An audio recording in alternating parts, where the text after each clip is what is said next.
변압기도 지금까지 6배 이상 올랐고 방산주 제가 최초였었잖아요. 네. 지금도 오르고 있잖아요. 다 신고가잖아요. 보여요 그게. 진짜 인사이트는 우리 이명찬 박사님 처음 오셨습니다. 예. 아유, 저희가 너무 늦게 모셨습니다. 박사님. 와주셔서 고맙습니다. 아, 예, 반갑습니다. 아유, 예. 한일 역전이라는 예. 책도 쓰셨었고 네. 지금은 한일 역전 TV 예. 유튜브도 하고 계시고요. 예. 그 한일 역전에 되게 관심이 많으신 겁니다. 그게 제 화두예요. 화두. 예. 일본을 바라보는 시각이기도 하고 한일 관계의 기본이 지금 한일 역전 이걸 가지고 풀어나가려고 그래요. 그래서 뭐 그동안 제가 일본 연구를 뭐 한 30년 넘게 했는데 지금 한일 간의 힘의 역전 현상이 벌어지고 있다. 힘의 역전이라는 게 뭐 한국이 여러 가지로 생산력이 높아지고 국력이 더 커지고 과거에는 일본이 압도적으로 우리보다 강했잖아요. 한때 뭐 일본은 G2 국가이기도 했으니까요. 그러니까요. 그랬는데 이제 일본의 국력이 많이 이렇게 쇠해지고 예. 상대적으로 한국은 이렇게 커지고 예. 이게 이제 교차선이 생기는 거죠. 한국이 일본보다 모든 면에서 우위에 서게 되면은 한일 관계에 질적 변화가 생긴다. 야, 그게 뭐 어떤 뭐 스포츠 뭐 축구 역전 이게 아니라 예. 진짜 국가의 힘이 역전될 수 있는. 국가의 힘이 역전되면서 지금까지 한일 관계의 고질적이었던 뭐랄까 역사 문제라든가 여러 가지 정치적 문제 예. 이런 것들이 손쉽게 풀릴 수 있는 뭔가 하나의 변화, 큰 질적 변화가 발생한다. 이게 이제 한일 역전을 바라보는 제 시각이에요. 근데 저희가 이제 건너서 전해지는 소식만 듣다 보니까 네. 이렇게 봤을 때 일본 경제가 요즘에 되게 좋아지는 걸로 알고 있거든요. 네. 물론 최근에 이제 한 7월 중순 이후부터는 일본 증시도 좀 조정을 받긴 합니다만 7월 초까지만 해도 42,000포인트 넘어서서 사상 최고치를 기록하기도 했었고요. 네. 일본에서 뭐 임금도 많이 오른다고 하고 잃어버린 30년 이후에 뭐 아베노미스가 드디어 뭐 꽃을 피우고 있다 그런 이야기가 나오잖아요. 네. 그러니까 박사님이 보시기에는 어떤가요? 실제로는? 일부 하나의 현상인데 이제 예. 그게 결국은 이게 양면성을 가지고 있어요. 현재 일본이. 양면성이요? 한쪽은 예를 들어서 엔저가 그 하나의 그 키 포인트라고 볼 수 있는데 엔저가 되면서 대기업이라든가 예. 이 주식은 대황을 맞는데 일반 국민들 이 소위 말하는 중산층 이쪽은 완전히 황폐화되고 있는 거예요. 황폐화까지 자산 가치가 팍팍 떨어지니까요. 수입 물건도 올라가고 수입 물건 올라가고 임금은 실질적인 임금은 떨어지고 실질 임금이 떨어지고 네, 떨어지고 실질 임금 떨어진 게 지금 27개월째래요. 거기다가 앞으로 엔저가 더 갈 가능성이 있다. 이제 그랬을 경우에 이 사람들은 아예 외부에 유행을 거의 못 가요. 이제 워낙 엔화가 싸서 그런 얘기들 수도 없이 들립니다. 네, 네. 유학 갔던 사람들이 거의 뭐 집에서 난리가 나는 거죠. 돈을 보내려면은. 그리고 뭐 주재원들 해외 나가 있는 주재원들도 지금까지 받던 엔화로 그대로 받으면은 이게 생활이 안 되는 거예요. 비용 부담 때문에. 비용 부담 때문에. 외교관들은 어떤지 아세요? 그 서양 외교관들하고 식사 자리를 잡기가 힘들답니다. 보통 한 번 식사하면 막 달러로 치면은 그걸 환산하면 뭐 3만 원에서 5만 원이 그러는데 예. 한 번 식사하는데 일본에서는 1,000엔 넘어가도 식사가 비싸다고 느껴요. 식사를 못 해요.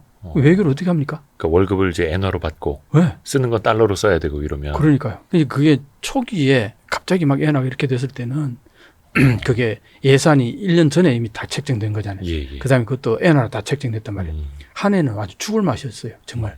그 뒤로 아마 조금 조정은 있었을 거예요. 네. 워낙 떨어져 있으니까 특히 외교관 같은 경우는 외교가 전혀 안 된다. 그러니까 이제 뭐 달러로 바꿨던가 아니면은 엔화를 좀 더 환산해서 좀 더 많이 주던가 뭐 그렇게 조정이 좀 이루어졌을 거라고 보는데 만약 그렇지 않았다면은 외교관들 회개 못 해요.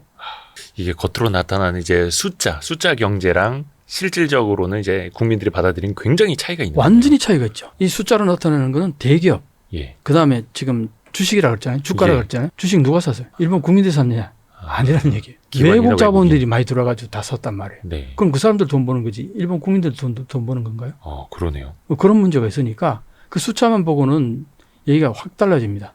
이 그래프를 보시면요. 이게 이제 얼마입니까?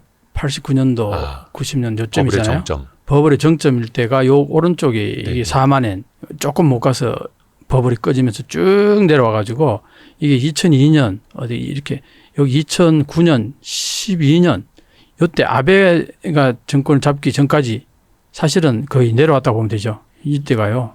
최고로 낮았을 때가 7,500까지 내려왔었다고 그래요. 거의 4만 가까이 갔던 게. 예. 그러면 몇 분의 몇이에요? 6분의 1 정도. 네네네. 6분의 1 정도. 주식 6분의 1 정도 떨어지면 어떻게 돼요? 그냥 뭐 아무라죠. 적어도 제 장기간. 그러니까 장기간 이게 언제부터 거의 90년부터 89년부터 12년까지니까 몇 년도입니까? 30년 가까이. 그래서 아베 총리가 되고 나서부터 아베가 총리가 되고 나서부터 돈을 마구 풀기 시작하죠. 예. 디플레이 탈출하기 위해 가지고. 네. 이제 그게 이제 아베노믹스 아닙니까? 이게 이제 89년도에 12월 달을 출발점으로 해가지고 그때 이제 같은 선상에 놓고 같은 기준점으로 같은 기준점으로 출발 단계 같이 출발했다고 보고 쭉 보면은 엔화는 이게 이렇게 내려왔는데도 이 그네줄 같이 이렇게 쭉 내려왔다가 다시 왔잖아요. 길게 놓고 보니까 거의 평지에 있는 것처럼 보이죠. 저게 20년대 들어서도. 네, 20년 들어서도 그렇고. 지금 이제 30년이 지나가지고 원위치 왔어요. 주식이. 80년대에만 하더라도 도쿄 하나를 사면 미국을 살 수 있다, 막 이런 말 나오던. 도쿄를 팔면 미국을 살 수 있다. 뭐 그렇게 하던 때였는데. 야, 그 시점에서 같이 출발을 했을 때 저렇게 벌어진 거네. 그러니까요. 뉴욕다우는 뭐 1250% 성장했는데 일본은 이제 원위치 온 거예요. 0%로. 이걸 일본이 지금 경기가 활성화되고 뭐 잘 가고 있다고 볼 수 있나요? 그러니까 회복이 되더라도 조금 찔끔이고 그마저도 대기업, 수출기업 중심으로만. 그렇죠. 거기다가 이제 주식 같은 경우는 외국 자본이 많이 벌어간다. 이때가 네. 일본 경제가 세계 경제에 차지하는 비율이 한 17%. 근데 지금 몇 퍼센트냐? 4%. 전체 세계 GDP의 4%. 네, 17%에서 4%로 쪼그라들었는데 망했다고 우리 보통 그 정도면 망했다고 그러지 않나요? 이제 거꾸로 가고 있는. 그렇죠. 완전히 거꾸로 가고 있는. 독일에 밀리고 중국에 밀리고 계속 순위는 또 떨어지고 지금 있고. 4위죠. 이제 예. 곧 5위로 떨어진다 그러죠. 인도에 밀려서. 예. 그럼 계속 이제 쭉쭉쭉 밀려 나가는 거죠. 이게 일본의 이게 주식이요. 예. 이렇게 왔는데 최근에 또 좀 떨어졌어요. 그러니까 42,000 넘어섰다가 네. 7월 중순 이후에 또 급격하게 조정을 받더라고요. 급격하게 조정받는 걸 보고서요. 개요대학교 교수가 경제학 교수가 네. 이제 앞으로 폭락만 남았다. 예? 폭락. 아니 오른 지 얼마나 됐다고요? 이게 한 번 내려왔다가 잠깐 멈췄다가 다시 내려왔다가 두 번에 이렇게 내려올 경우에 폭락의 표시 99.9% 확신한다 그래요. 자기가. 그래요? 네. 언제 올지는 모르지만 폭락하는 거는 확실하다. 99.9% 확실하니까 예. 준비를 하라고 그렇게 썼더라고요. 그동안 올라간 게 주식인데 주식이 폭락하면 일본한테 남아있는 게 뭐가 있어요? 그러게. 그럼 뭐 실물 경제는 그닥 좋은 것도 아니라고 실물 경제가 하고. 좋을 수가 없는 게 아까 말했잖아요. 임금이 27개월 연속으로 실질 마이너스라고요. 근데 그래서 이제 일종의 낙수 효과라고 하는데 수출 대기업 중심으로 돈을 벌었으니까 좀 임금을 많이 올려줘라. 이런 식으로 일본 정부에서도 많이 이게 뭐랄까 채찍질까지는 아니에요. 독려를 한다 하더라고요. 그건 했어요. 아직 효과가 했어요. 없나요?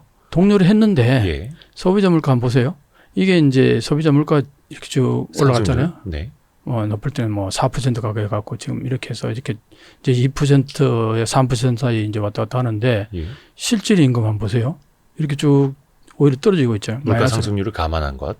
예, 그렇죠. 실질 임금이 실질 마이너스 임금이니까. 상태요. 실질 임금이 마이너스 상태잖아요. 여기 영선이 이거니까 영선 밑에 있으니까 다 마이너스잖아요. 그러니까 이제 일본 사람들 입장에서는 오랜 디플레이션으로 네. 인해서 물가가 이제 거의 안 오르거나 후퇴하거나 그렇죠. 그래서 실질 임금도 그냥 명목 임금도 가만히만 있었던 게 그냥 그렇죠. 평소의 모습이었는데 평소에는 실질 임금이 떨어지진 않았죠. 왜? 물가가 안 오르니까. 예. 그러니까 물가가 오르니까 임금을 크게 안 올려줘도 큰 불만은 없었던 거예요. 예. 물가가 안 오르니까 오히려 물가도 조금 좀 떨어지기도 하고. 네네네.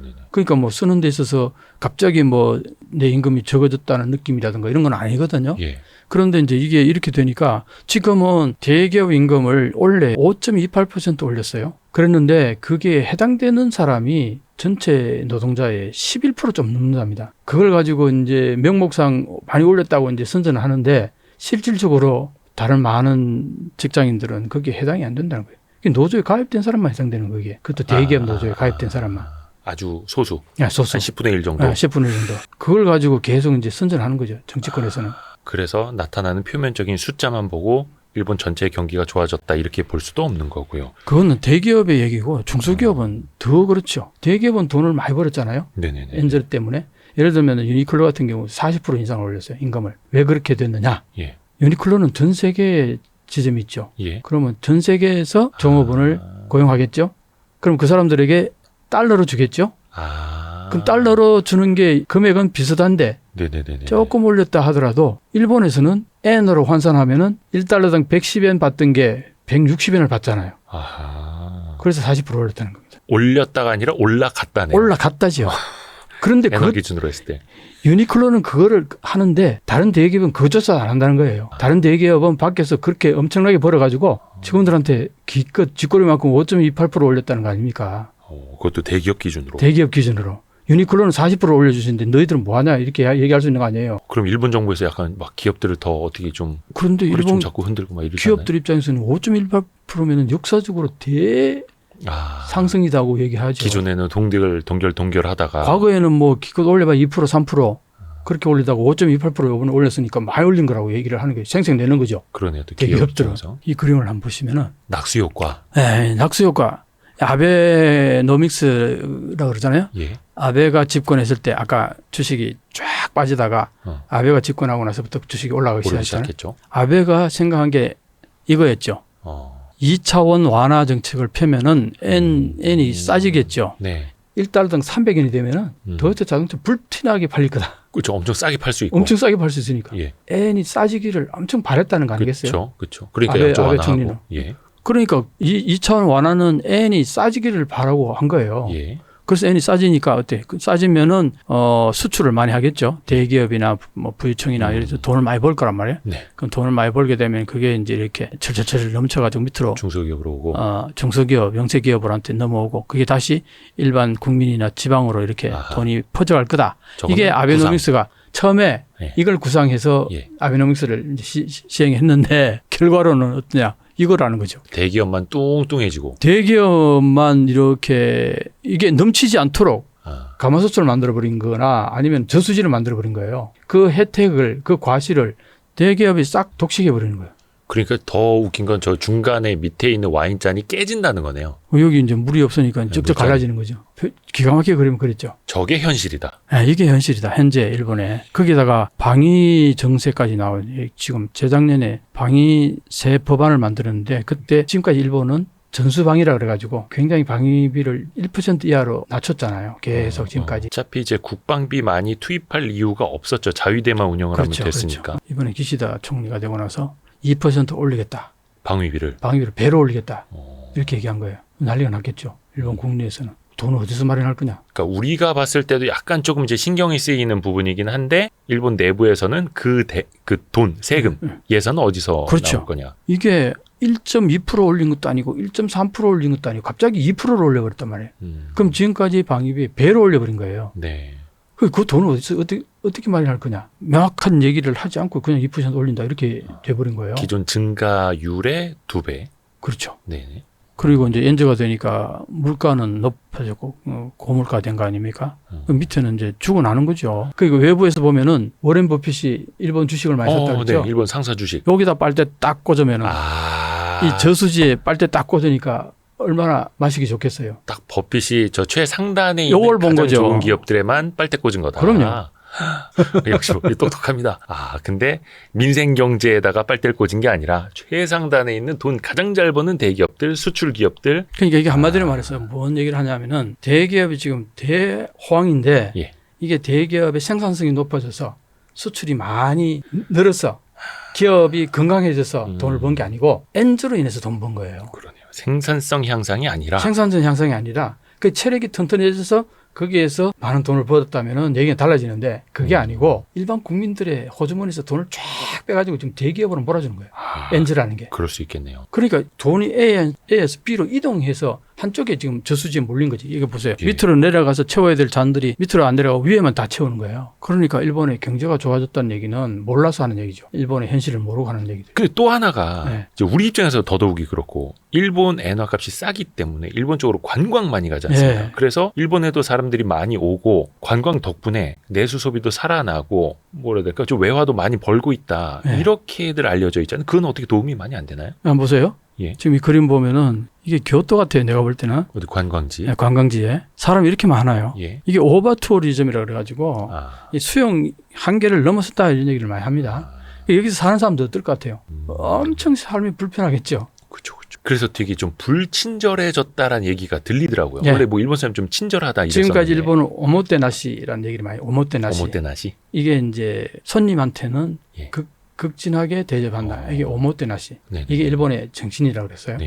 지금은 이 사람들한테 오모테나시 할 수 있겠어요? 발에 채이는 게 관광객이라 네네네. 이게 뭐 일본 사람들은 길에 휴지 같은 거 잘 안 버리겠죠. 깔끔하다고 많이 알려졌잖아요. 네네. 먼 옛 얘기가 되어가고 있다는 얘기입니다. 일본에서. 자, 그렇게 해서 어느 정도까지는 사람들이 와주는 게 자기네들 돈도 벌고 소득 향상에도 도움이 되지만 임계점을 넘어서는 순간은 이제 그들도 이걸 이제 싫어하고. 예, 교토 같은 데서는요.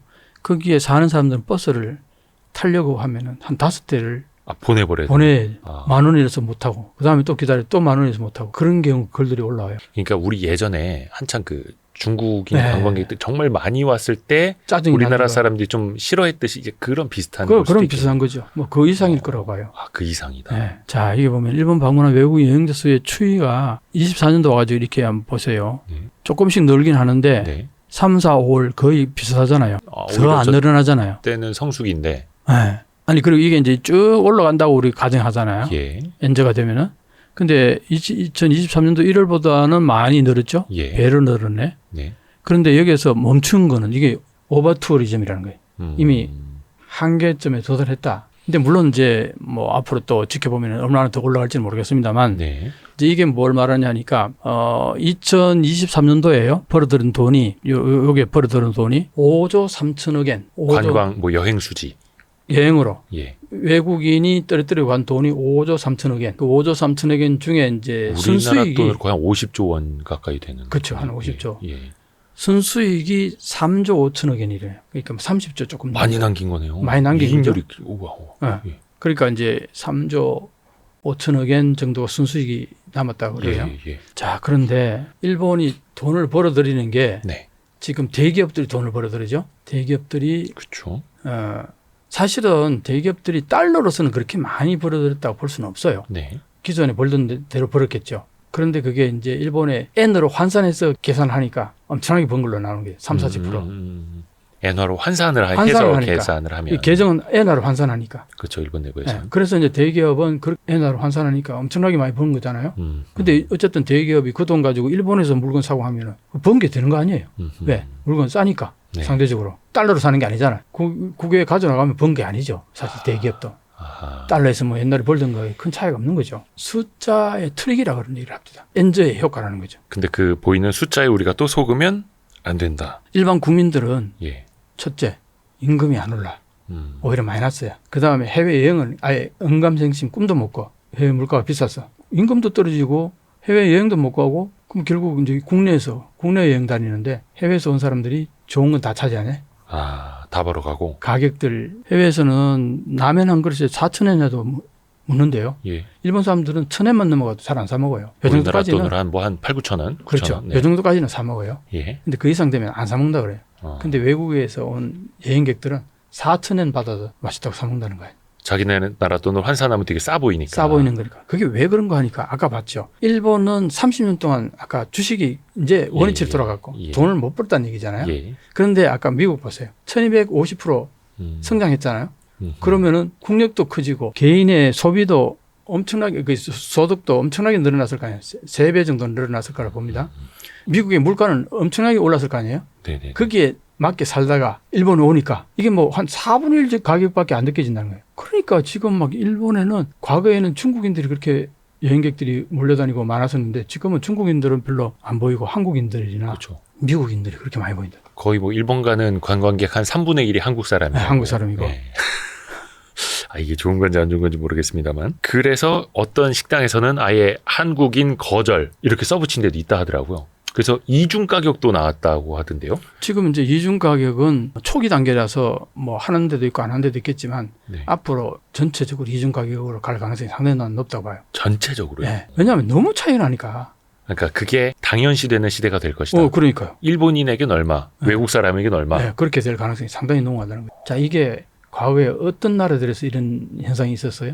거의 못 본. 개발도상국이나 예. 저기 뭐 아주 초기 단계 예, 정말 못 사는 나라에서. 정말 못 사는 나라. 지금 일본이 그렇게 가고 있다는 거죠. 근데 그렇게 하지 않으면 일본 국민들이 견딜 수가 없으니까. 그렇죠. 그러니까 그게 그거였네요. 약간 우리는 이제 우리 안에서 외신 기사 이렇게 번역한 기사들을 보면 일본 사람들이 한국인을 미워해서 네. 차별하려고 네. 인종 차별한다 뭐 이런 식의 반응이 있었는데 그게 아니라 실상을 보면 일본 사람들이 진짜 막 견디기 힘들고 어려우니까 어쩔 수 없이 그런 선택을 했다는 거예요. 짜증이 나는 거죠. 한국인들 싸네 하면서 막 그냥 이것저것 막 시켜 먹고 하는데 일본 사람들 그게 쉽게 사 먹을 수 없는 메뉴라고 생각해 보세요. 짜증이 나지 않겠어요? 얄미워 보이게. 얄미워 질투도 나고 온갖 안 좋은 감정이 들고 왜 옛날에 우리가 한국 갔을 때 그랬는데 완전히 뒤집어졌잖아요. 이게 하늘 역전인 거예요. 내가 얘기하는 게. 그러니까 그 현상이 완전히 뒤집어졌다 이거예요. 그게 하늘 역전이라는 얘기. 와규 있잖아. 와규. 네, 소고기. 일본의 와규는 엄청나게 맛있다고들 네, 하잖아요. 네. 그거 외국인들은 와가지고 5만 원 해도 쉽게 사 먹어요. 일본인들 5만 원 그러면요. 한 달 봉급이요. 25만 원. 대학 졸업하고 초봉이 23만 원, 25만 원 그 정도 하는데 와규 하루 그 5분의 1이요? 그걸 어떻게 먹어요? 일본인들은 아예 못 먹죠. 근데 외국인들은 너무나 쉽게 와서 먹는다는 거예요. 그걸. 그러니까 에어리아가 서로 바뀐다는 거예요. 식당 내에서도. 이쪽은 외국인 좌석. 이쪽은 일본인 좌석. 가격을 달리해야 되고 뭐 이런 게 있잖아요. 야, 그 정도로. 이런 식의 이제 흐름이 나온다는 겁니다. 그러면 그 엔화에 대해서 그럼 한번 또 본격적으로 여쭤볼게요. 일단은 아베노믹스 자체가 기획을 해서 의도를 해서 역사적인 엔화, 네. 엔저 현상을 가져온 거잖아요. 그렇죠. 근데 거기에서 어쩔 수 없는 또 부작용이 나타난 거고 네. 그러면 최근에 일본 정부는 요걸 어떻게 고만해야겠다 이 생각으로 좀 바꾸고 있는 건가요? 최근은? 근데 이제 이런 게 있어요. 초기에 아베가 그 정책을 2차원 금융 완화를 그래요. 2차원 금융 완화. 예. 다를 이자예요. 차원이 다른 예. 금융 완화. 근데 그게 이제 돈을 엄청나게 찍어내서 국채를 마구 발행해가지고 마구 뿌리니까 이게 한 2년 정도 그렇게 뿌리면은 이제 물가가 올라가겠죠. 예. 돈이 많이 풀리면은 네. 시중에. 그럼 물가가 올라가면은 거기에서 이제 기업들도 돈을 좀 벌고 하면은 그게 조합원들에게 임금이 조금 올라가고 네. 그렇게 해서 이게 선순환이 되면은 일본의 경제가 디플레이에서 이제 인플레이션으로 디플레이 탈출하는 게 목적이었단 말이에요. 네네네. 그걸 한 2년 정도로 봤어요. 근데 물가가 안 올라가네? 네. 왜 안 올랐나 봤더니요. 문제는 기업들이 물가를 안 올린다는 거예요. 왜 안 올린다? 가격을 안 올린다. 가격을 안 올린다는 거예요. 예. 왜 안 올린지 아세요? 너무나 민감하게 반응해요. 일본 국민들이. 소비자가 안 사니까. 안 사버려. 10엔 올려도 안 산다 그래요. 더 싼 데 찾아가지고 거기 가지. 저기 악덕 기업이라고 낙일찍고 인터넷에다가 막 올리고. 그래서 기업들도 눈치를 볼 수밖에 눈치를 없죠. 엄청 보는 거예요. 내가 이렇게 표현을 했었어요. 일본에 내가 이제 오래 살았잖아요. 예. 지금도 일본의 교통 문화는 우리가 배워야 될 거라고 하는 거예요. 그렇죠. 그래서 이제 빨간불이 오면은 한 3, 40명 정도 이렇게 기다리잖아요. 네. 아주 칼같이 잘 지켜요. 그런데 가끔 거기에 3, 40명 중에서 아주 급한 사람이 한두 명 있었거나 예. 외국인일 수도 있죠. 이게 중국인일지 뭐 한국인일지 모르겠습니다만 예. 어쨌든 한두 명이 빨간불인데도 불구하고 빨리 가야 되니까 바쁘니까 호로득 건너잖아요. 예. 그러면 옆에 한두 사람 눈치 보다가 따라 건너요. 일본 사람이요? 네. 오. 그러면요, 두세 명, 서너 명이 건너잖아. 그럼 나머지 다 와라라 다 건너요. 그래요? 그게 그런 현상을 참 많이 보는데 내가 그 얘기를 어디에서 한번 했더니 예. 댓글에서 바로 내가 일본에서 30년 사는데 정확하게 봤다. 박사님 얘기한 대로 정확하게 집단주의 그 현상 때문인가요? 그렇죠. 이게 이제 내 혼자 튀면은 안 된다는 굉장히 강해요. 일본에서는. 예, 그렇죠. 다른 사람들 하는 대로 하는 거지. 예. 내가 혼자 튀는 거는 아주 싫어해요. 어. 그리고 그걸 그렇게 튀는 사람은 그 전체 집단에서 왕따 당하는 거죠. 그렇죠. 그게 이제 일본에서는 아주 유명한데 그러니까 이제 몇 명이 이렇게 그걸 깨고 뭘 하니까 한두 사람 따라가잖아. 그럼 거기 욱 다 따라가는 거야. 아무도 안 건너고 있을 때 내가 먼저 건너면 내가 그 집단에서 왕따가 되는 건데 네. 다 건너고 있으면 나만 안 건너고 있으면 내가 왕따가 되니까 그렇죠. 빨간불이어도 같이 건너야 되는 거예요. 왜 딴 사람이 건널 때 나 따라 건너는 거는 내가 비난을 안 받을 수 있잖아요. 이게죠. 비난받을 염려가 없으면 행동이 옮기는 거죠. 그럼 그게 그냥 준법 정신 자체가 투철해서가 아니라 정확하게 지금 짚었어요. 집단 안에 있어야 돼서 네. 지키고 있는 거예요. 예. 그게 일본에서는 이해가 갑니다. 저게 빨간불에서는 건너면 안 된다는 게 어느 정도 교육에 의해서 형성됐겠죠. 예. 근데 다른 나라들은 프랑스도 그렇고 유럽에도 그렇고 미국에도 그렇고 빨간불이라고 안 건너고 그런 경우 드물대요. 그냥 자기 그냥 막 건넌다 그러더라고. 예. 유럽이 신호 안 지킨다고 그러더라고. 뭐 좁은 길에서는 오히려 신호가 없는 길도 그러니까요. 많고. 예. 한국 보세요. 지금은 새벽이에요. 예. 아무도 없는 데서 빨간불 있으면 다 기다립니다. 차도 오르고 걷는 사람도. 네네네. 이게 과거에 그 양심 냉장고 그 영향이 좀 있지 않을까. Z세대들은 모르는데 양심 냉장고. 잘 몰라요. 그때 많이 바뀌었을 거라고. 그게 이제 하나의 규범화된 거예요. 한국 사람들이. 내가 유학 가기 전에는요. 유학 갈 초창기에는 한국의 교통문화 엉망이었어요. 그때 내가 일본 갔을 때인데 정말 깜짝 놀란 게 역시 일본은 교통 문화를 보니까 아 이게 선진국 국민이구나. 지금은 한국이 더 잘 지켜요. 그러니까 이게 어떻게 보면은 규범 자체를 잘 지킨다가 아니라. 그래서 내가 그 얘기를 하는데 신기하다. 일본에서는 옳고 그름을 따지는 게 아니고 어떤 그 집단에서 어떻게 생각하느냐. 그 집단 전체의 생각이 다소 틀리다 하더라도 객관적 기준을 놓고 보면 예. 전혀 거기에 대한 위화감을 못 느껴요. 다 같이 그렇게 생각하기 때문에. 그래서 우리 그걸 일본에서 우경화돼 간다는 얘기 많이 하잖아요. 우경화된다는 게 기준 자체가. 기준 자체가 이렇게 기준이 그대로 있는데 예. 이게 새로운 기준으로 가고 여기가 중심축이 돼버리잖아요. 예. 그럼 사람들이 이쪽으로 옮기잖아. 그럼 다 같이 가는 거예요. 다 같이 가가지고 여기서 사실은 객관적으로 이게 옳은데 중심축이 여기 와 있으면 이게 옳은 걸로 인식한다는 거예요. 그게 한국하고 일본하고 다릅니다. 한국은 죽었다 깨나 이게 옳고 그러면 너 왜 거기가 있어? 니기 왜 내 거기 가 있어? 생각은 여기야 막 이러고. 그리고 니들이 다 잘못 생각하는 거야. 내가 이게 바른 얘기야. 그래서 엄청나게 그 올바른 소리 하는 사람들은 계속 외치잖아요. 그죠, 우리는. 한국은 그런 사람들 많아요. 예, 그죠. 일본은 그런 사람 없습니다. 그렇게 얘기하는 순간 바로 그냥 왕따. 왕따 당하는 거예요. 그러니까 옳고 그름을 논하는 것 자체가 어떻게 보면 약간 생각이 이제 잘못된 걸 수도 그렇죠. 있겠네요. 일본에서는 그게 이제 대세에 따른다는 거하고 그게 수직 사회라는 얘기가 있어요. 옛날에 사무라이 시대는 아, 그 힘의 논리가 작용하잖아요. 칼 차고 다니면서. 네, 그렇죠. 그러니까 누가 더 힘을 갖고 있느냐가 중심이 되는 거지. 그 사람이 생각하는 게 그게 옳은 거예요. 힘 있는 사람의 생각이. 그러니까 중심에 많은 사람들이 생각하는 게 그게 옳은 거예요. 이래서 한국하고 일본하고 뭘 얘기하면 이게 안 맞네. 안 맞아요. 특히 뭐 올바른 역사인식 그러면요. 한국은 올바른 역사인식이 있다고 가정을 하잖아요. 그 역사 팩트 자체. 팩트를 가지고서 예. 요게 올바르다고 딱 얘기 그렇죠. 기준 있잖아요. 어. 일본 사람들은 그게 없어요. 많은 사람들이 생각하는 게 그게 옳은 올바른 거예요. 거다. 올바른 거예요. 그래서 역사 문제 없다고 인식하고 많은 국민들이 그렇게 생각하면요. 한국에서 역사 문제 올바른 역사 문제 인식 문제 자꾸 제기하면은 쟤는 또 왜 저래? 그 이번에도 가장 최근에 그 사도광산 네, 사도광산. 유네스코 문화유산 등재하는 요 가지고 논란이 많은데 그러니까 일본 입장에서 봤을 때는 그냥 우리가 생각하는 우리의 역사, 우리의 자료가 이렇게 남아 있는 게 오라가 아니라 네. 힘 있는 사람들. 그렇죠. 자기들이 대부분 이렇게 생각하는 자기들 그렇게 생각하기 거예요. 때문에 거기에 왜 한국 그걸 끼워 넣어? 그거는 뭐 옛날에 있었지만 뭐 그게 지금 중요한 게 아니야. 그럼 우리 기록하고 싶지 않아. 그럼 우리 입장에서는 네. 이렇게 생각하는 사람이 더 많아. 이게 더 힘이 센 사람들이 이렇게 생각한다고라는 걸 일본 사람들한테 가르치는 게 더 빠르겠네요. 우리 스스로 더 힘이 세져서. 그러니까 바로 그거예요. 그래서 한일 역전에서. 한국이 힘이 엄청나게 세지면 일본은 한국이 하는 게 옳은 걸로 받아들인다 얘기예요. 미국한테 일본이 엄청나게 거의 그죠. 조알이잖아요. 예. 그게 왜 그러냐? 미국이 강하기 세서. 때문에 힘이 세니까 미국이 생각하는 게 옳은 거예요. 그래서 우리 스스로 힘이 세져야 자들도 이제 역사에 대해서 그럼요. 네, 그게 맞습니다라고 그렇죠, 할 그렇죠. 거다. 한국이 스마트하고 모든 면에서 국력도 강하고 잘 살고 예. 모든 면에서 일본보다 앞선다 싶으면요. 한국 사람들이 생각하는 게 옳은 거예요. 일본인들 볼 때. 저 멋진 사람들이 한 얘기가 옳은 거야. 근데 그게 아직은 좀 시간이 아직은 조금 더. 지금 아노미라고 내가 표현을 해요. 아노미. 과거에 일본이 힘이 강했잖아 한국보다. 네네네. 그럼 질서가 명확하잖아요. 아. 갑과 을이라는 게 명확하잖아요. 네네네. 근데 이게 누가 갑이고 누가 을인지 모르게 되는 이걸 아노미의 현상이라고 약간 좀 혼란스러운. 질서가 예, 무질서하고. 무질서 이게 아노미 상태인데 아노미 상태에서는 굉장히 혼란스러운 거예요. 사람 처음 만나면 저기 몇 년생이세요? 아. 그래가지고 호구조사하고 탐색하듯이. 호구조사하고 내보다 몇 살이라도 위면은 바로 이게 예, 형님. 편안해지잖아. 형님으로 딱 하고. 네네. 근데 모르면은 괜히 찝찝하고 그렇잖아요. 예. 딱 그 얘기예요. 탐색도 하고 신경전일 수도 있고. 지금 어쨌든 일본은 기성세대들은 아직도 일본이 한국보다 한참 위라고 생각하는데 젊은 세대들, 일본의 젊은 세대들은 한국이 훨씬 더 일본보다 세련됐고 선진국이고 자기보다 훨씬 더 잘난 사람들이다. 이렇게 인식을 해요. 저희 또 얼마 전에 YG 클럽에서 그 엔터 산업, 네. K-팝 이런 것도 공부를 열심히 했는데 요즘에 그 일본 J-팝 시장에서 그런 얘기가 나온대요.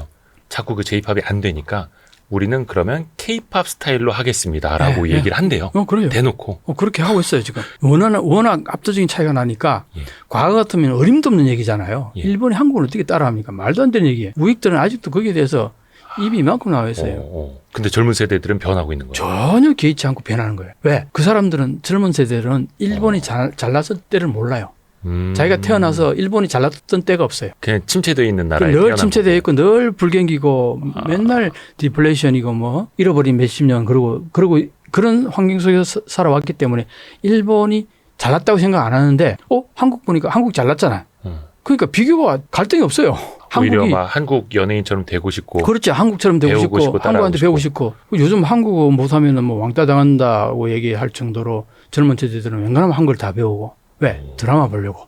그런 현상들이 내가 옛날에 유학할 때는 상상도 못했던 일들이에요. 이게 엄청나게 바뀐 거예요. 몇십 년 사이에. 신기하네요. 엄청나게 신기한 현상이에요. 근데 이게 그냥 우리만 일본에 대해서 그렇게 느끼는 게 아니라 또 일본도 일본의 젊은 세대만 그렇게 느끼는 게 아니라 최근에 저 들은 게 한국 사람이 예전에 미국이나 유럽 가면 곤니찌와 네, 그렇죠.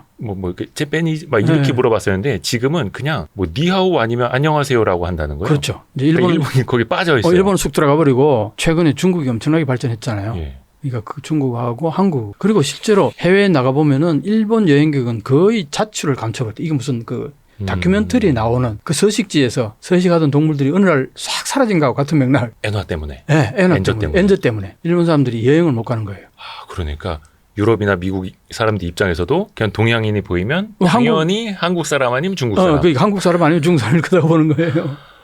야, 시대가 이렇게 변했네요. 너무 변했습니다. 와. 그 일본의 엔화 사실 그 나라의 통화가 그 나라의 국력을 보여주는 거기도 한데 그렇죠, 그렇죠. 지금 기울고 있는 엔화가 어떻게 보면 일본의 그런 국력을 또 보여주는 것일 수도 있겠네요. 그렇죠. 그런 거죠. 그래서 이제 일본의 이제 엔화가 싼 이유를 한번 보면요. 예. 엔저의 원인이 무엇인가 이렇게 이제 보면은 간단하게 여기 두 가지를 얘기했는데 네. 한 가지 더 있어요. 세 가지라고 보면 됩니다. 음. 첫째가 뭐냐니까 금리 차. 네. 이건 너무나 알기 쉬운 거 아닙니까? 그렇죠. 금리가 갑자기 미국하고 금리 차이가 엄청나게 나는 바람에 2021년 초기까지는 미국의 달러 금리나 엔화 금리나 큰 차이가 없었잖아요. 뭐 비슷한 뭐 제로 금리 때. 그 0.5나 0.6 정도밖에 차이가 안 났는데 예. 2022년 들어서 쫙 올라왔잖아요. 네. 그래서 지금 5.5%까지 올라왔는데 일본은 마이너스 이게 지금 마이너스 0.1이잖아요. 네. 그랬다가 여기 최근에 플러스 0.1. 플러스 0.0, 0.1까지 이제 올렸죠. 네. 그래도 여전히 이만큼 그러네요. 벌어졌단 말이죠. 이게 엔캐리 트레이드를 일으키게 하는 요인이라는 거죠. 싼 엔화를 빌려다가 가져다가 달러를 사서 달러를 미국 은행에다 맡기면 이자만 받아 먹어도 그쵸. 뭐 5%. 최소한 4, 5%는 먹는다는 예. 거 아닙니까? 이거는 문호동인데도 불구하고 엄청나게 돈을 버는 거 아닙니까? 예. 누구나 다 하고 싶어 하겠죠. 예. 이것 때문에 지금 엔캐리 트레이드가 엄청나게 이루어지니까 그게 엔저로 가는 가장 큰 요인인 거예요. 아하. 엔화는 팔아버리고 예. 달러를 사니까 달러 가치는 높아지고 엔화 가치는 떨어진다. 이 얘기예요. 너무나 간단한 얘기죠. 그렇죠. 이게 이제 첫 번째 이유고 그다음 두 번째 이유가 뭐냐니까 방금 이제 우리 앵커님이 네. 말씀하셨는데 일본의 경제 펀디멘탈 자체가 상당히 안 좋은 거예요. 이게 무역 적자 확대, 그것에 따른 경상수지의 구조적 변화.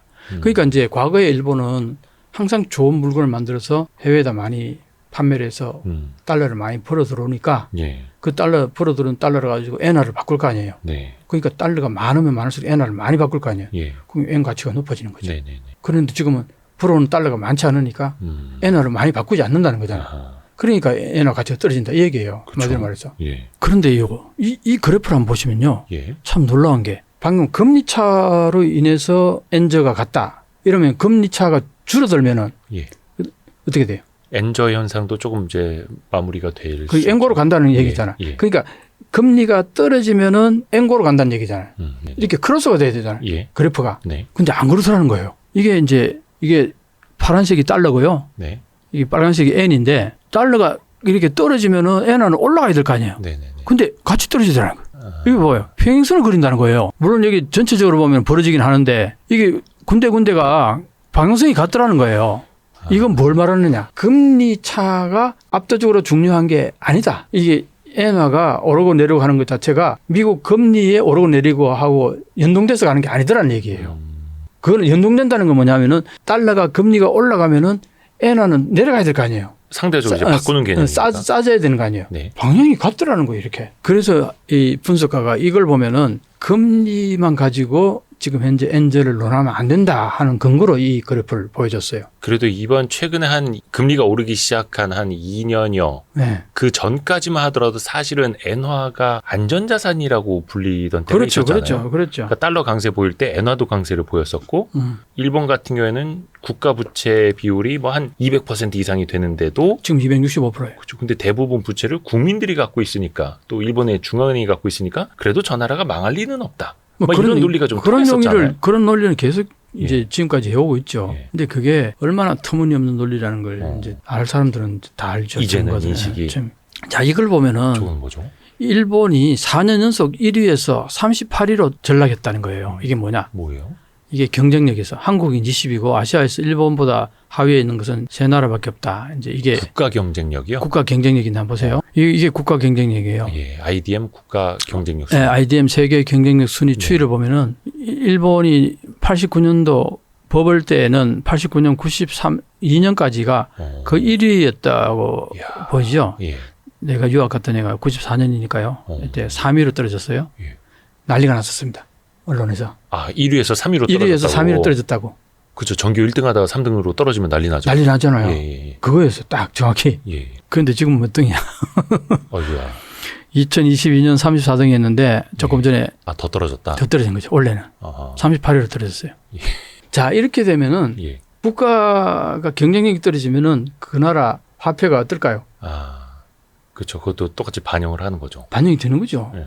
그래서 엔즈로 가는 그 동력이 굉장히 크다 이 얘기를 하는 겁니다. 아예 그냥 구조적으로. 네, 구조적인 거를. 그 국가 입지가 네, 경쟁력이.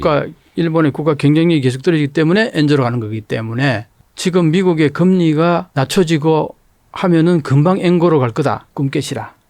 그 얘기를 하는 거예요.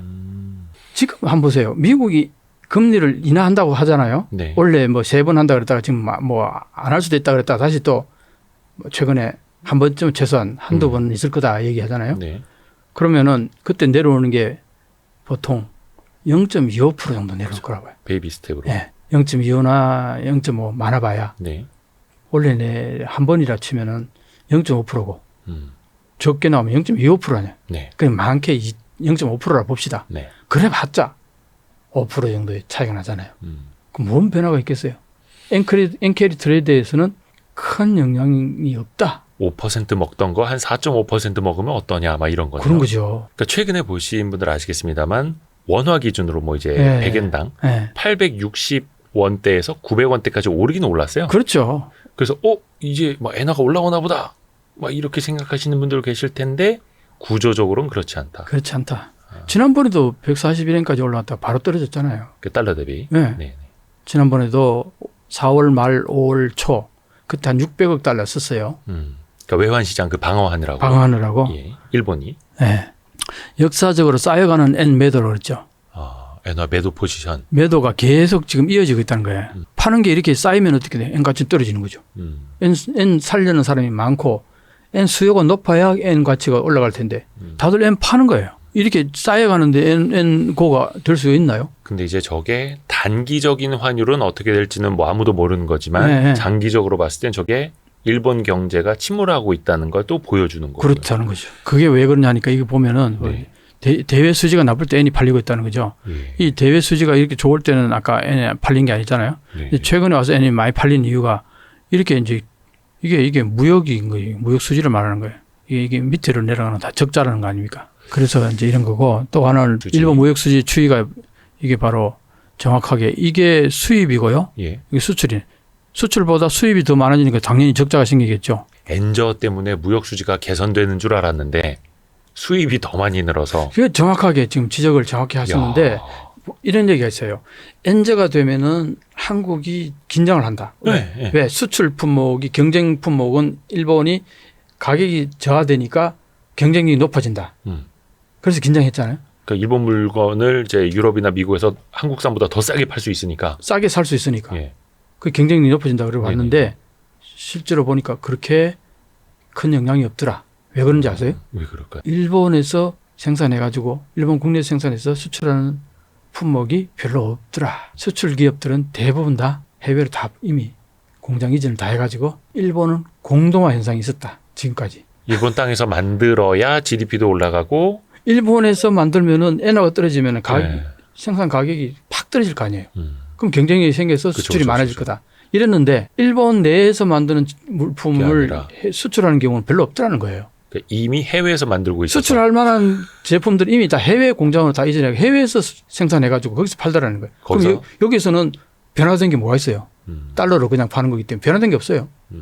다만 그때 번 돈을 일본으로 가지고 들어와서 엔화를 바꿀 때만 1달러당 120엔, 110엔 하던 게 160엔 되니까 5, 60엔은 번거로 계산이 된다 이거예요. 회계상, 장부상. 달러는 변화가 없다고 하더라도 하나도 변화가 없다고 하더라도 여기에 이제 어떻게 보면 그동안에는 엔화 약세일 때 우리나라가 수출 시장에서 좀 경쟁력이 떨어진다. 이걸 기계적으로 우리가 체득을 하고 있었는데 그러니까. 이제는 그것도 아니다는 아니네요. 거예요.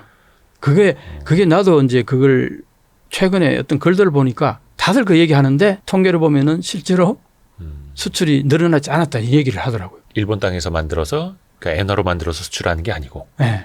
근데 이게 참 우리 입장에서도 보면 우리나라도 네. 자동차 공장, 반도체 공장, 스마트폰 만드는 공장 다 해외 나가고 있잖아요. 네. 그러니까 해외에서 이제 만든 거기 때문에 이 환율에 크게 영향을 받지 않는다 이렇게 되는 거죠. 그렇게 민감하게 반영되지 않는다. 이야. 지금 현재 엔저가 아까 얘기했죠. 무역에 있잖아. 그죠? 네. 이게 무역만이 해당되는 게 아닙니다. 이거 보세요. 쭉 보면은 위로 올라가죠. 0% 0선 위에 있잖아. 그죠? 이 선 자체가 경상수지를 나타내는 건데 1차 소득 수지가 이렇게 이 황금색인데 이게 이렇게 계속 늘어나잖아요. 예. 이게 뭐냐니까 해외에서 공장에서 돈 버는 해외 투자에는 거기에서 버는 돈이 이렇게 늘어난다는 거예요. 그래서 지금 현재 일본은 어떻습니까? 해외 순자산이 세계 최고로 많다는 그쵸, 얘기가 해외에 전부 공장을 다 이전해 가지고 해외 투자해서 거기서 벌어드는 돈이 많다는 거예요. 돈은 해외에 쌓여 있고. 해외에서 다 쌓이는 거예요. 그러니까 해외에서 공장을 짓고 거기에서 돈을 벌잖아요. 네. 이 돈이 들어오느냐 이 문제가 있는 거예요. 다시 국내 투자로 쓰여야 번 되는데. 돈으로 벌어들인 달러가 국내에 들어와서 엔으로 바뀌어야 예.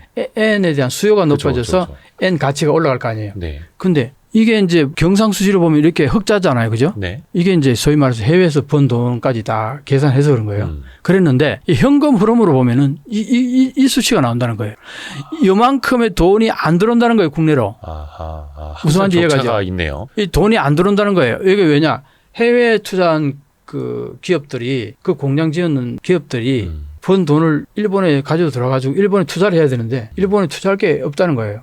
일본 시장이 매력적이지 않다는 거예요. 그래서 그 번 돈을 거기서 재투자하거나 현지에서 재투자하고. 재투자하거나 아니면은 유보금으로 쌓아뒀다가 다음에 한꺼번에 재투자하기 위해서 유보금을 많이 쌓아둔다는 거예요. 이 돈이 일본에 안 들어온다는 거예요. 일본으로 갖고 들어갈 필요도 사실은 못 느끼는 거죠. 근데 이제 아까 얘기했듯이 엔화가 떨어지게 되면은 해외로 나갔던 공장들이 돌아올지도 모른다. 이렇게 얘기를 했는데 실제로 보니까 안 들어오더라는 거예요. 그래서 현금으로 보니까 안 들어오더라는 거예요. 그래서 이게 보세요. 여기 마이너스잖아요. 여기 마이너스잖아요. 이 선 자체가 현금으로 보면은 여기는 흑자고 여기 밑으로 내려오는 건 적자라는 거예요. 그러니까 저게 딱 그거네요. 아버지가 밖에 나가서 돈을 벌고 있는데 네. 집으로 돈을 안 갖고 오는 거네요. 집이 가난한 거죠. 밖에 나가서 그냥 회사에 계속 재투자하고 있고. 그 계산으로는 아버지가 돈 벌었다. 그런데 돈이 집에 안 들어오더라는 거예요. 그러네요. 그럼 집이 손가락 빨아야죠. 가난한 거예요, 부자예요? 가난한 거죠. 가난한 거죠. 그 얘기예요, 지금. 그러니까 장부상으로만. 장부상으로만 흑자라는 거예요. 너네 아버지 돈 잘 번다며. 일본 돈 잘 번다며. 해외 자산이 엄청나다며. 집에 돈을 안 갖다 주네. 근데 벌어가지고 국내 안 들어와요. 그래서 현금 흐름을 봤을 때 이 앞으로 계속 적자가 난다는 거예요. 자, 그러면 서비스 수지 내역이 이게 변화가 되는데, 자, 이 수송이라든가 이것들은 돈을 계속 해외에 지불해야 되는 거 아니에요. 예. 자, 여행은 어때요? 과거에는 일본이 해외 여행을 많이 가니까 적자가 계속 났겠죠. 예. 근데 최근에는 해외 여행 안 가고 해외 들어오니까. 사람들이 일본에 여행을 많이 들어오니까 흑자가 이렇게 난 거 아니에요. 네. 여기에 이제 코로나 때는 아예 해외 여행객 그쵸, 안 들어왔으니까 없었고, 요게 23년 작년에 이만큼 벌었다는 겁니까? 예. 이게 이제 앞으로 좀 늘어난다 고 보는데, 자, 한번 보세요. 기타 서비스 수지가 한번 보세요. 기타 서비스 수지는 뭐예요? 요걸 이제 설명드릴게요. 예. 이 기타 서비스 수지가 뭔데 저렇게 이렇게 적자예요? 엄청나게 많이 나 적자로 가죠. 네. 자, 기타 서비스 수지의 변천을 보게 되면은, 예. 요게요. 0%에 요게 이제 흑자잖아요. 네. 요게 이제 돈을 번 거란 말이에요. 네. 번 게 뭐냐 하니까 지적 뭐 재산권 이런 것들로 가지고 돈 번 거라는 지적 얘기고. 재산권. 네. 일본이 그런 것들은 좀 많이 있잖아요. 특허. 자, 그런데 밑으로 보니까 이 마이너스가 계속 늘어나잖아요. 예. 이게 뭔지를 한번 보자고요. 요게 회색. 늘어나죠. 회색 지대가. 여기 뭐냐 하니까 통신이나 컴퓨터, 정보 서비스. 이게 이제 소위 말하는 디지털 적자. 약간 뭐 구독료도 저기 포함이 될 수 그렇죠. 있겠네요. 그런 것들이겠죠. 예. 그다음에 여기 연구 개발 서비스. 예. 이것도 해외에다 돈을 많이 아하. 준다는 얘기입니다. 그다음에 이게 뭐야? 빨간색. 이게 전문 경영 콘설트. 이게 한마디로 말해서 일본이 디지털화로 가려고 하면서 컨설팅을 받는 거예요. 예. 미국에 네네네. 구글이라든가 뭐 마이크로소프트라든가 아마존이라든가 이런 데 컨설팅 비를 지불하는 거. 어떻게 보면 뭐 데이터 센터나 이런 거 이용료일 그렇죠, 수도 그렇죠. 있겠네요. 클라우드라든가 이런 거 이용하는. 그러니까 디지털 적자가 엄청나다 그래요. 디지털화가 안 돼 있어서 디지털화로 외국에다 쓸 가려다 수밖에 보니까 없는 돈. 네. 일본이 지금 아날로그 사회에서 지금까지는 아날로그 사회에 그대로 살아도 뭐 불편함 못 느끼게 하고 살아왔는데 네. 어느 날 보니까 이게 아니네. 아, 이게 디지털화 안 돼가지고 아날로그 때문에 이게 생산성이 늘어나지 않는다는 걸 이제 눈치채기 한 거예요.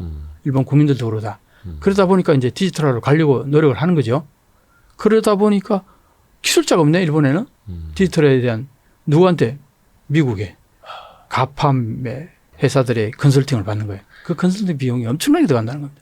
그러니까 라인 같은 서비스도 직접 개발할 역량이 안 돼서 네이버에다가 개발을 이제 위탁 맡기듯이 비슷한 거네요. 그런 거죠. 디지털 적자가 작년에 4.7조 원이 나왔답니다. 작년에 아까 그 해외 여행객들이 일본에 뿌리고 간 돈이 얼마라 그랬어요? 한 5조엔 좀 넘었다고. 5조 3천억 엔 예. 중에서 순수익이 한 3조 5천억 엔이라 그랬죠. 예. 그 돈 벌어가지고 아. 디지털 적자에 메꾸기에도 부족해요. 여행 수지로 번 거. 여행이 그 디지털 해외에서 오버 투어리즘 그 불편을 겪으면서 여행자들이 서비스 해가면서 번 돈 한 큐에 털어넣는 게 이게 다 그 돈이 다 어디로 빠져나가느냐. 디지털 뭡니까?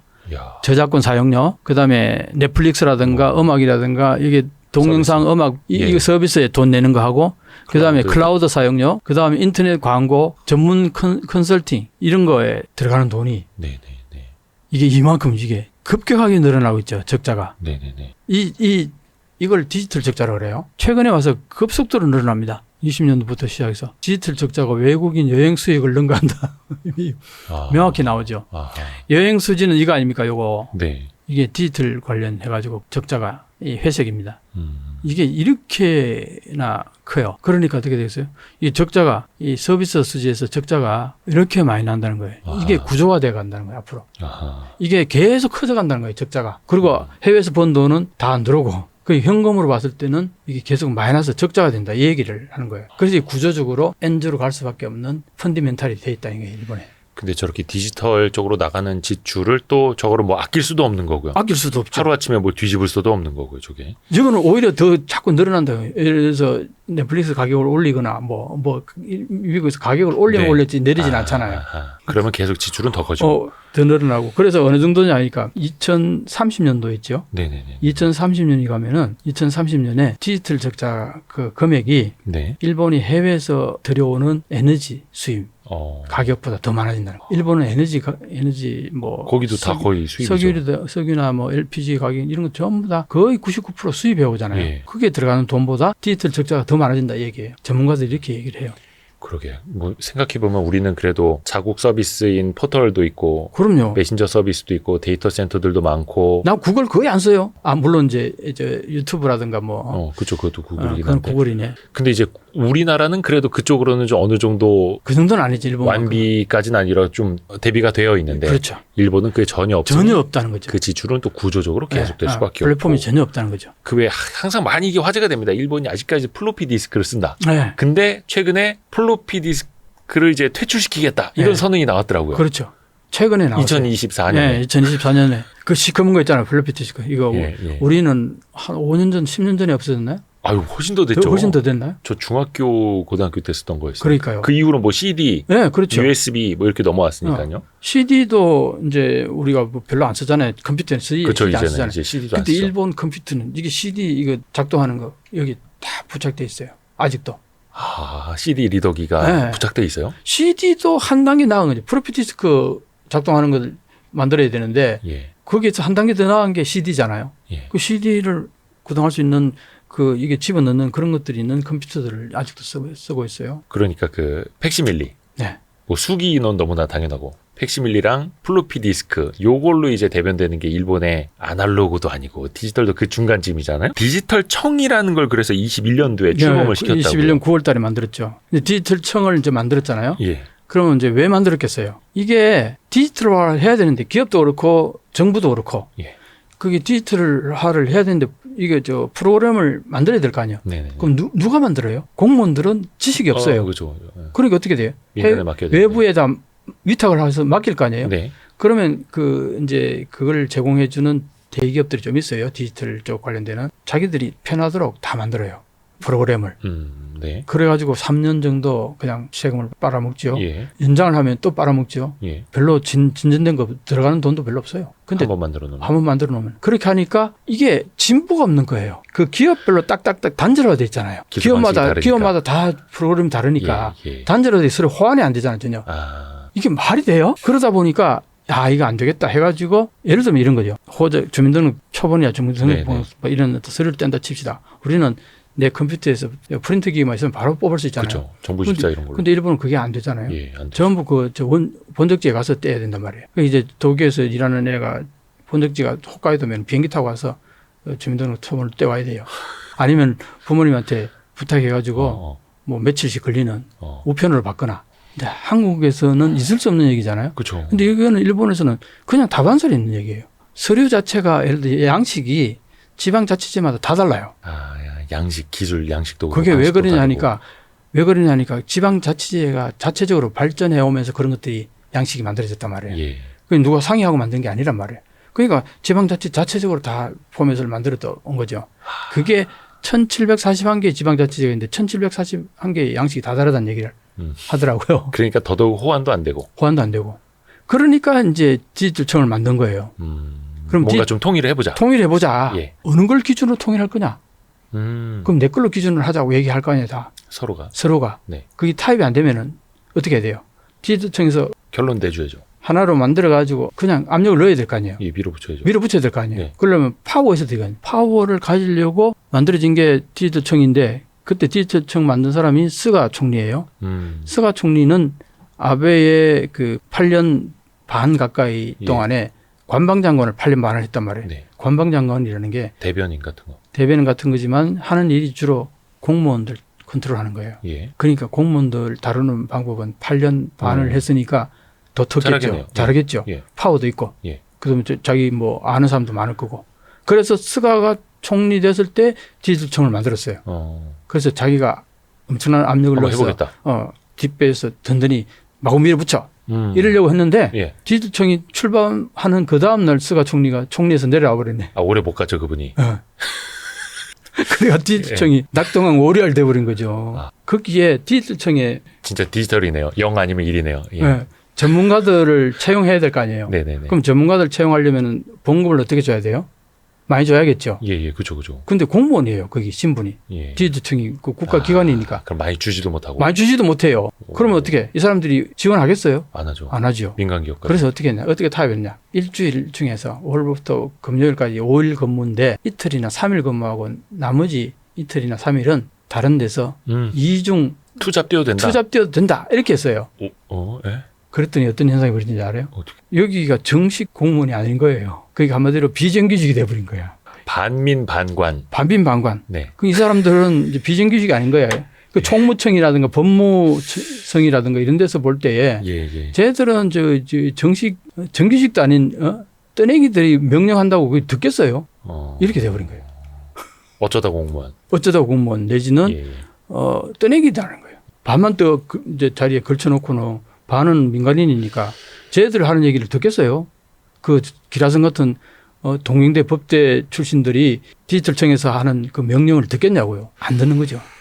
이렇게 되어버렸어요. 그러니까 디지털청 자체도 낙동강 오리알이 됐고 거기도 힘도 빠졌고 반민 반관 되면서 뭐 정체성도 혼란스러워지고 일사불란하게 뭐 움직이는 것도 아니고. 그렇죠. 근데 어찌됐든 간에 거의 한 3년 가까이 됐습니다. 디지털청이 출범을 한 지가. 뭐 하고는 있어요? 하고는 성과가 있어요. 나오나요? 하고는 있는데 이제 마이넘버 카드를 지금 밀어붙이고 있어요. 그 우리나라의 뭐 주민등록증과 같은 이제 그런 개념이죠. 예.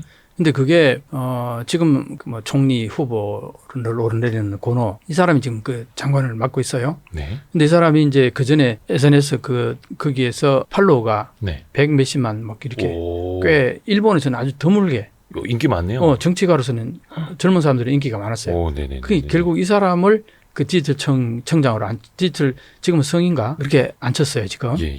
그랬는데 이 사람이 이제 자기 고집이 엄청나게 세고 밀어붙이는 뭐 이런 게 꽤 강해요. 예. 일본인답지 않게. 그래가지고 마이너버 카드를 마구 밀어붙였어요. 처음에 국민들이 잘 반응을 안 하니까 발급받으면 5,000엔 뭐 지원금 준다고. 지원금 준다. 네. 별로 반응이 없어요. 2만 엔인가 3만 엔인가.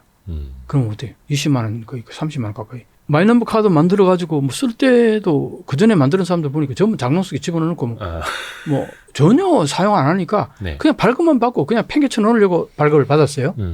돈을 준다니까. 그래가지고 한 80%까지 올라갔어요. 네네네. 그랬는데 어떤 일이 발생했냐. 일본에는 그 병원에 가면은 종이 카드가 있어야 돼요. 그 진료 카드.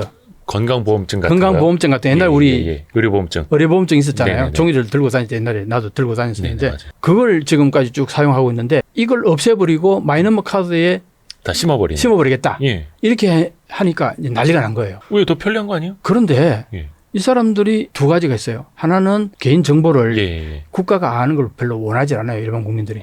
거기에 대한 그 경계심이 대단히 강해요. 거긴 금융실명제도 안 돼 있고. 금융실명제도 안 돼 있고 토지실명제도 안 돼 있어요. 그러니까 어떤 현상이 벌어지냐. 돈을 벌더라도 예. 딴 사람 명의로 해가지고 하면은 내가 수입이 있는지 없는지 알 수가 없잖아요. 일본 야, 꿀이네 꿀. 그런데 이게 마이너버 카드에 그 다 등록해버리면은 전부 내 개인의 모든 게 다 국가가 다 파악해버리는 거잖아요. 네네. 그게 싫은 거예요. 우리 저 금융실명제 그 쉽게 됐나요? 어느 날 하루아침에 막 그 군사작전하듯이 해가지고 겨우 실행된 거 아니에요? 그렇죠. 김영삼 대통령이. 예. 그렇게라도 과감하게 대통령이 했기 때문에 가능했던 거 아니에요? 그렇죠.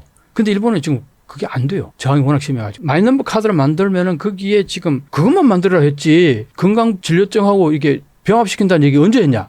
사기다 이렇게 된 거예요. 국민들이. 예. 내 정보를 다 국가가 다 파악하려고. 2만 원 주고 사기친 거 아니냐? 그렇지. 능구리 담 넘어가듯이 은근슬쩍 이제 갖다 붙여가지고 이거 사기쳤다 이렇게 된 거예요. 예. 그럼 내 개인 정보를 그것도 건강 정보를 국가가 다 파악하는 거 싫다 이거예요. 그래가지고 마이너버 카드 받았던 발급받은 사람들이 반납해버리고 퇴출을 하고 뭐 이런 일도 벌어지고. 정부는 그 돈을 다 썼는데. 네. 또 하나는 뭐냐니까 그렇게 해서 잘만 되면 괜찮아요. 정보가 내가 내 이제 컴퓨터에서 집어넣었더니 딴 사람 정보가 나오고 딴 사람의 병 이력서가 쫙쫙 빠지고 이러는 게 한두 군데가 아니라 몇만 건이 쏟아지고 하니까 난리가 난 거죠. 그러니까 홍길동 마이너버 카드를 넣었는데 고길동 씨가 나오고 막 그렇죠. 이렇게. 그렇죠. 그러니까 이게 한마디로 개판인 거예요. 그러니까 이게 반응이 아주 안 좋잖아요. 지금 거의 그 밀란 수준까지는 아니더라도 거의 그 정도로 저항감이 심해요. 여론이 진짜 안 좋아져. 여론 진짜 안 근데 좋아요. 그게 디지털청이 만들어진 다음에 시행한 그렇죠. 거예요. 그렇죠. 마이너버 카드를 지금 디지털청에서 밀어붙이는 거예요. 고노타로. 인기 장관이. 많은 정치인이. 그렇지. 그 때문에 인기가 팍 떨어졌어요. 그 때문에. 아유, 팔로워 떨어졌겠네. 네. 그러니까 지금 기시다 총리 입장에서는 총리의 경쟁자였거든요. 그러니까 계속 너 디지털 장관 해. 그렇게 된 거예요. 하면 할수록 인기 떨어지니까. 우와. 정적을 제거하는 정적을 제거하는데 이 방법만큼 좋은 게 없는 거예요. 일본에서는 정적을 제거하려면 디지털청으로 보내라. 장관으로 보내라. 별일이 다 있네요. 그만큼 그 아날로그 세상을 디지털화한다는 게 진짜 어렵다는 거예요. 그래서 내가 다는 건데 일본은 10년 내로 한국 따라올 가능성이 제로예요. 그렇게 돈 쏟아부어도. 디지털 적자를 그렇게 쏟아부어도 한국 못 따라옵니다. 10년 내로. 그러니까 한국과 일본의 경쟁력은 앞으로 가면 갈수록 벌어질 거라고 나는 보는 거죠. 그 일본이 10년 안에 한국을 절대 따라오지 못할 거라고 말씀하시는 것 자체가 이미 일본은 저 뒤에 뒤처져 있다. 한참 뒤처져 있는 거죠. 한참 뒤처졌는데 이거는 가면 갈수록 더 뒤처지는 거지. 한국은 엄청나게 발전해 나가는데 일본은 기본조차도 아직 안 됐단 말이에요. 가장 기본이 뭡니까? 주민등록 번호를 우리는 집어넣어야 모든 게 이루어지잖아요. 디지털 처음에 들어가면은. 그렇죠. 너무나 당연한 거예요. 개인 인정이 너무나 당연한. 그게 지금 일본은 안 돼 있다는 거야. 근데 어떻게 발전합니까? 그 디지털 청도 지금 힘을 제대로 못 쓰고 있고. 그게 약간 일본 입장에서는 이제 뭔가 디지털화를 해야 되고 디지털 자산을 그리고 그런 기술 방식을 내재화하려는 니즈가 있을 거 아니에요. 네. 얼마 전에 그 네이버 라인 사태가 있었고 그렇죠. 네이버가 보유한 그 라인 지분을 소프트뱅크에 넘겨라라고 막 옆구리 찔렀다가 조금 유야무야 됐죠. 아유, 그렇죠. 왜 일본이 약간 좀 칼을 꺼낸 것 같은데. 나는 이렇게 봅니다. 소프트뱅크하고 같이 했잖아요. 라인하고. 손정희는 오래전부터 AI에 엄청난 야망을 갖고 있었잖아요. 근데 AI를 제대로 하려면 플랫폼이 있어야 되잖아요. 데이터가 있어야 될 거 아니에요. 근데 그 데이터를 어디서 가져왔냐. 중국 같은 경우는 자기 데이터 많아요. 그러니까 디지털화가 엄청 사회주의 국가니까 뭐 15억을 그냥 컨트롤할 수 있다. 정부가. 그러니까 데이터가 어마어마할 거라고요. 그러니까 그 디지털화가 엄청 빨리 가네. 일본. 중국은. 뭐 동의 안 받고 밀어붙일 수 있으니까. 근데 일본은 그게 없어요. 어떻게 합니까? AI가 어떻게 발전할 수 있어요? 데이터도 없고. 그런데 지금 라인이 9,700만 명 이상이 지금 일본 데이터를 다 쓰고 있잖아요. 일본 국민들의 걸. 그러니까 이 데이터가 어마어마하게 일본 말로 치면 호시한 거예요. 호시하다는 게 뭐예요? 탐난다. 네. 가져가고 싶다. 그걸 내가 볼 때는 일본 총무성에서도 아마 생각이 있었을 거 탐났을 거고 내가 볼 때는 손정희가 언지를 했을지도 몰라요. 그런데 총무성에 있는 그 장관 같은 경우는 나이가 많은 사람들이 이게 무슨 의미인지 잘 몰랐을 거예요. 분명히. 그렇죠. 그분들 뭐 USB도 모르는 USB가 뭔지도 모르는 사람들이. 네네네. 그러니까 손정희가 얘기하니까 뭐 그런가 보다. 걱정하지 마. 내가 됐을까? 그거 내가 알아서 할 테니까 걱정하지 마. 해가지고 그 지분 넘겨 이런 식으로 내렸단 말이에요. 네네네. 근데 그게 어떤 의미를 갖는지는 이거 몰랐을 거예요. 총무성이 그 소위 말해서. 그러니까 왜 그렇게 몰랐을까 내가 단정을 하냐면은 네네네. 일본에서는 정부가 하는 일에 대해서 민간 기업이 옳다 그러다 반박하거나 이런 게 별로 없어요. 시행령 같은 게 정부가 내리면 거의 따라요. 왜냐? 힘이 정부에 있으니까. 그냥 일본 사람이 힘의 사회라고 그랬잖아요. 예. 사실은 일본에서는 사법 체계가요. 그 소위 말해서 상권 분립이 정확히 됐다고 보기가 애매해요. 사법권이 그 행정부하고 같이 국회의원들이 전부 관료들하고 총리도 하고 하잖아요. 왔다 갔다. 네, 왔다 갔다 하니까. 이게 분리가 애매해요. 그러니까 입법부랑 행정부는 좀 우리나라도 왔다 갔다 하기는 하는데 그래도 좀 사법부는 떨어져 있는데 일본은 완전히 거의 뭐 내각법제국이라는 데가 있는데 그 내각법제국이 어떻게 보면 우리나라 대법원 같은 어떤 역할을 해왔는데 아베 총리 때 이 대법관을 지가 편한 사람을 그냥 강제적으로 임명해버린 거예요. 뭐 행정의 일부분으로 그냥 편입시킨 거랑 마찬가지 돼버린 거예요. 결과론적으로. 그런 정도의 일본은 이 사법 체계가 애매하거든요. 상권 분립 자체가. 네. 그러니까 사실은 예를 들어서 기소당하잖아요. 기소당하면은요 거의 범죄가 99% 가까이 결론이 나버려요. 그래서 일본에서는 한번 그 검찰들이 기소를 한다. 이거는 거의 못 빠져나오는 거예요. 그러니까 지난번에 닛산에서 달아난 사람 카를로스 곤이 탈출극을 벌였죠. 도망갔죠. 예. 그거 왜 그렇겠어요? 일본에는 기소가 되면은 유죄다. 99% 유죄다는 거예요. 도망가는 게 도망가는 게 거의 불가능하고 그걸 이제 안 거죠. 그리고 뭐 그 변호사도 입회 안 시켜줬고 가족들도 면회 안 시켜줬고 그랬대요. 이게 가능한 얘기예요. 선진민주주의 국가에서. 근데 그게 일본에서 벌어진 거예요. 일본에서 벌어진 거죠. 그리고 그때 그 도망간 뭐라 그러는지 법무부 장관이 뭐라 그러는지 알아요? 당신이 여기 와서 당신이 죄가 없다는 걸 입증하라 이런 얘기를 했어요. 죄가 있다는 걸 검찰이 입증을 해야 되는데. 그러니까요. 거꾸로 된 거예요? 거꾸로 그 얘기 했다가 난리가 나가지고 바로 취소했어요. 그 말을. 근데 그 발상이 그렇게 돼 있으니까 그냥 나온 거예요. 근데 그거는 무죄 추정의 원칙을 완벽하게 위배하는 그게 일본의 인식이라는 거예요. 그게 무죄 추정의 원칙이 없다는 거예요. 기소하는 순간 이 사람은 이미 범죄자라고 단정해버린다는 거예요. 그래요? 네. 문화적으로. 실제로 결과론적으로 기소가 된 경우에 99% 넘는 사람들이 유죄가 되니까. 그러니까 이제 내가 볼 때는 행정 지도 이것도 한번 내려지면은 반박이 안 되는 거예요. 그냥 행정 지도도 사실상 법으로 뭘 만들어서 한 게 아니라 그냥 행정부에서 이렇게 하십시오라고 권고한 건데도 사실상 법과 마찬가지로 방향은 정해놨던 거다. 역량은 그렇게 나온다는 거예요. 일본에서는. 근데 조금 이해가 안 가는 게 행정 지도를 했는데 네이버가 당장 지분을 뭐 팔 계획 없다라고 했고 어떻게 보면 그 행정 지도 약간 발을 뺐잖아요. 네. 그건 어떻게 된 걸까요? 그러니까 그게 라인이 일본 기업이었으면은 당연히 그걸 받아들였을 거예요. 일본 기업이면은 네. 받들겠습니다. 그렇지. 근데 한국 기업이잖아. 한국에서 난리가 났잖아. 그렇죠. 여론. 그러니까 이제 총무성이 깜짝 놀란 거죠. 생각지도 못했던 이 반발이 이건 뭐야 도대체? 이게 왜 반발이 이렇게 심한 거지? 깜짝 놀랐다고 나는 봐요. 왜 민간 기업이 행정부 행정 지도를 안 따르지? 그렇지. 바로 그거예요. 어떻게 된 일이지? 이렇게 된 거예요? 이거는 일본 문화에 없는 현상인 거예요. 한국인들은 왜 이렇게 시끄러워? 처음에는 그러겠다가 이제 발칵 뒤집어지고 한국 정부까지 나서고 하니까 발등에 불이 떨어지는 거죠. 이거 그냥 밀어붙였다가는 국제사법재판소에 가면은 100% 일본 정부 져요. 그러니까 발을 뺀 거예요. 내가 볼 때는. 그러니까 7월 1일 날 사실은 지분관계 언급을 안 했음에도 불구하고 엄청나게 만족한다는 식으로 일본 총무성에서 그렇게 그거는 더 이상 이거 재개하기가 어렵겠는데 하고 판단한 거죠. 그러니까 일본 정부 입장에서도 민간 기업이 저렇게 그러니까 일본 민간 기업이 반발한 건 아닙니다만 그 여론을 이제 등에 업고 당장 안 따랐던 것 자체가 일본한테는 당황스러웠던 일. 그렇죠. 어떻게 보면 우리 악화된 여론이 네이버 라인을 지킨 거네요. 지분을. 그렇다고 나는 봅니다. 여론이 나빠지니까 한국 정부가 움직였잖아요. 한국 정부가 몇 마디 했잖아요. 우리 기업이 불이익을 당할 경우 좌시할 수 없다. 그건 뭐예요? 근데 좌시를 할 수 있나요? 만약 그런 일이 벌어지면 우리 정부가 그러면 이제 우리 정부도 좀 난리가 나는 거죠. 국민들한테 안 그래도 혼나죠. 몇 장 대응한다고 그렇게 비난을 많이 받았는데 이미 입에는 내뱉었는데 그걸 안 지킬 수 있나? 그럼 일본 정부가 그냥 밀고 나가면 한국 정부 반드시 개입할 거라고요. 그럼 이게 국제사법재판소 쟁의로 갈 거란 말이에요. 그럼 이거는 기업이 이제 정부가 그쵸. 민간 기업에 관여한다는 건 있을 수 없다. 그건 뭐 당연하잖아요. WTO 제소하면 바로 그냥 그건 문제가 되는 거죠. 그러니까 일본 정부가 이거 일본 기업 같으면은 그냥 따르는데 머리를 극적극적 하겠네. 왜 이러지? 이게 이런 그림이 아니었는데 이거죠. 말 안 듣는 애들도 있네. 막 어. 이야, 역시 그래서 힘이 세져야 되는 거네요. 그러니까요. 한국이 옛날 한국이 아니죠. 어림도 없는 소리 하고 앉았네. 근데 일본도 이제 그거를 뜨끔하게 느끼는 거고 네. 우리가 더 목소리를 내고 파워를 높일수록 일본은 마음대로 못하는 거고.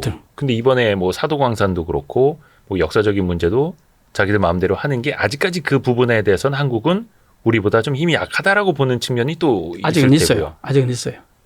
그러니까 저렇게 밀어붙이는데 이번에 그 10,000엔짜리도 보면은 10,000엔짜리요? 10,000엔짜리 새로 신권을 발매했잖아요. 일본에서. 근데 거기에 인물이 옛날에 우리 식민지 시절에 경제 약탈해 갔던 사람 그 인물이 초상화가 들어갔단 말이에요. 네. 그래서 내가 그 부분에 대해서는 뭐 좀 비판적으로 얘기한 적도 있는데 그런 일들이 벌어지는 건 아직도 일본은 장년층들이 대부분 아직도 일본의 정치를 좌지우지하잖아요. 자민당에. 네, 그렇죠. 그 사람들 머릿속에는 아직도 한국은 자기들 발 밑에 있는 걸로 인식해요. 세상 돌아가는 거 모르는 거죠. 우물한 개구리도 저런 우물한 개구리들 없는 거죠. 그러니까 진짜 오래되신 분들, 고인물. 70 넘어가는 사람들은 내가 볼 때는 다들 아직도 머릿속에 한국에 현재 이렇게 발전된 이 상황을 아예 몰라요. 내가 볼 때는. 2019년도에 어떤 할머니가 한국의 어떤 파견 나온 기자한테 서울에 가면 컬러 TV 있냐고 묻더래요. 그게 일본의 인식입니다. 그 나이 든 사람들이. 일본의 여권 몇 %인지 알아요? 여권이요? 예. 많이들 없다고 알고. 17%예요, 지금. 얼마 전까지면 20% 됐는데 뭐 계속 줄어들고 뭐 이제 갈 일이 없으니까 갱신 안 하는 거죠. 그러면 이제 계속 줄어들거든요. 근데 이거는 내가 왜 이런 얘기 하냐니까 일본에서 한국에 단정한 사람이 극소수라고 보면 돼. 1억 2천 좀 넘는 인구 중에서 내가 볼 때는 몇백만, 천만도 채 안 되지 않을까. 한국을 제대로 알고 있는 제대로 아는 사람들이 거의 없다고 보면 된다. 그나마 젊은 세대들은 좀 인터넷 문화에 익숙하니까 알게 되는데 젊은 사람들은 뭐 SNS로 다 한국의 발전상을 다 알게 되는 거죠. 근데 나이 든 사람들은 맨날 뭐 일본 TV나 보고 뭐 NHK나 보고 일본의 정규 방송들을 보면요. 한국의 좋은 점을 보도하는 경우는 극히 드물고요. 한국의 나쁜 점을 보도는 아주 기가 막히게 합니다. 내가 그때 2019년도 일본 가 있는 동안에 일본 TV 보고 그냥 박살내고 싶더라고요. TV를 그냥. 하루 종일 그냥 한국 욕하는 글도 그래요? 돌아가면서. 와이드 쇼라고 있는데 내가 그래서 하는 역전 책 쓰게 된 거예요. 이 인간들은 그냥 내버려둘 수 없다. 그 책 표지 보니까 일자를 거꾸로 뒤집어 놓으셨거든요. 네, 완전히 이 인간들은 도대체가 세상 돌아가는 거 모르고. 근데 그때만 하더라도 일본이 이제 잘 나가던 시절. 그때는 내가 존경했죠, 일본을. 그때만 해도 일본은 정말 아주 선진국다웠어요. 근데 내가 2019년도 가보고 바람과 함께 일본은 사라졌구나. 소크라테스가 뭐냐, 너 자신을 알라. 네네네네. 그 한국말로 좀 비꼬면 너 꼬라지를 알라 이런 얘기를 많이 하잖아요. 근데 그걸 전혀 모르는 거예요. 일본이 일본 현실을 깨닫지 못하고. 그러니까 2000년대 들어서 특히 2010년대에도 많이 나왔던 말이 일본의 문화나 그들의 사고방식을 가지고 이제 갈라파고스. 네, 완전히 갈라파고스. 그런 표현들 많았잖아요. 그러니까 갈라파고스 될 수밖에 없죠. 해외여행을 그렇게 안 가고. 일본 내에서 그냥 거기서 이렇게 살다가 죽을래 그러는데. 한국이 이렇게 발전했는 걸 전혀 모르는 거예요. 약간 그 반도체 쪽을 뭔가 그래도 21세기에 이제 산업의 쌀이고 새로운 성장 동력일 수도 있고 80년대 잘 나가다가 자기네들이 잃어버린 산업이기도 하고 뭔가 다시 한번 해보려고 하기는 하잖아요. 하죠. 근데 이거는 잘 할 수 있을까요? 일본의 지금 이제 관습이라든가 현재의 기술력으로? 일본 반도체가 과거에는 이랬었죠. 이만큼 80년대. 네, 80년대. 뭐 일본이 50% 이상을 차지했는 전 세계에. 그러다가 지금 쭉 내려와서 2030년도 되면은 0%가 될지도 모른다는 위기의식이 나온 게 이 그래프예요. 그런데 이제 보면은 일본이 과거에 그러면 얼마나 잘 나갔느냐, 왜 그래도 잘 나가다가 엉망이 됐느냐, 이걸 일단 알아야 될 거 아니에요. 네. 그걸 간단하게 내가 설명할게요. 일본이 과거에 잘 나갔던 이유는 뭐냐니까 미국으로부터 이제 기술을 어느 정도 전수를 받았어요. 그리고 요즘은 반도체 공장을 함부로 견학 못 하잖아요. 그죠. 그 비밀이잖아요. 보안 때문에. 보안 때문에. 네. 근데 과거에 일본 초청해가지고 공장 견학도 시켜주고 사진은 찍지 마라, 뭘 하지 마라 해놓고는 실제로 찍어서 눈 감아주고 그랬다는 거예요. 그때 경쟁 상대를 아예 경쟁 상대 자체가 안 됐으니까 생각도 안 했던 거죠. 미국 입장에서는. 네네네네. 그리고 그 당시에 이제 미국 입장에서는 원자폭탄 2발을 떨어뜨린 그 네네. 약간의 그 미안함 같은 것도 있을 거고 냉전이 또 발생하면서 일본을 키워야지 되겠다 하는 그 전략적으로. 마인드하고 같이 맞물려 가지고 반도체 기술들을 좀 정수해 준 것 같아요. 그렇죠. 그런 부분이 있어 가지고 급속도로 발전했죠. 발전했는데 일본이 경제적으로 발전하면서 전자 제품들이 전기 전자 제품들 가전 제품들 엄청나게 발전했잖아요. 그렇죠. 거기에 반도체가 다 들어가죠. 그 다음에 일본이 그 당시에 89년도에 시가총액 세계에서 시가총액 1위가 NTT였어요. 네네네. 통신회사. 예. 그러니까 통신이 엄청나게 발전됐단 말이에요. 그 통신회사에 들어가는 반도체가 어마어마하게 들어갔어요. 왜냐 일본에 지하 뭐 섬들도 많이 있고 지하 케이블도 많을 거 아니에요. 그걸 한번 드러내면은 고장나서 한번 드러내면은 돈 엄청나게 들 거 아니에요. 예. 그러니까 이 반도체 고장 안 나는 반도체를 20년, 30년 고장 안 나는 반도체를 만들어 달라고 그랬어요. 그러니까 일본이 온갖 그 소재 장비들 좋잖아요. 예. 그걸 투자해가지고 좋은 반도체를 만들었죠. 예. 고퀄리티에. 예. 돈을 엄청 받았을 거 아니에요. 그렇게 해서 발전했어요. 자, 문제는 어디냐. 이러다가 네. 90년대 초 중반쯤에 뭐가 왔어요? PC가 발전하기 시작해요. 네네네. PC가 확 퍼지면서 인터넷이 퍼지면서 거기에 이 노트북에 들어가는 반도체는 고퀄리티를 요구하지 않아요. 한 2년 내지 3년 정도 쓰고 고장나도 괜찮은. 삼성에서 이걸 발빠르게 만들기 시작한 거예요. 빨리 만들고 대량으로 만들고. 빨리 만들고 대량으로 만들니까 예. 가격이 어떻게 했어요? 엄청 싸지게. 싸겠죠. 예. 일본은 반도체 30년 동안 고장 안 나는 반도체를 만드니까 가격이 비쌀 거예요. 반도체를 이제 장인 정신으로 만든 거죠. 그렇죠. 장인 정신을 만들었죠. 네. 그러니까 일본 기술은 다들 그때 칭송을 받았던 거예요. 어. 그랬는데 문제는 뭐냐? 시장에서는 PC용 반도체를 요구하는 거예요. 예. 근데 PC용 반도체는 삼성이 만드는데 엄청나게 가격 싸게 예. 쏟아내니까 그걸 다 사는 거예요. 그 일본 반도체는 고퀄리티는 한데 저렇게 고사양이 필요 없는 거예요. 네. 그거 안 사는 거죠. 그러니까 그러는데 일본의 전기 전자 제품 여기 디지털화 늦었어요. 네.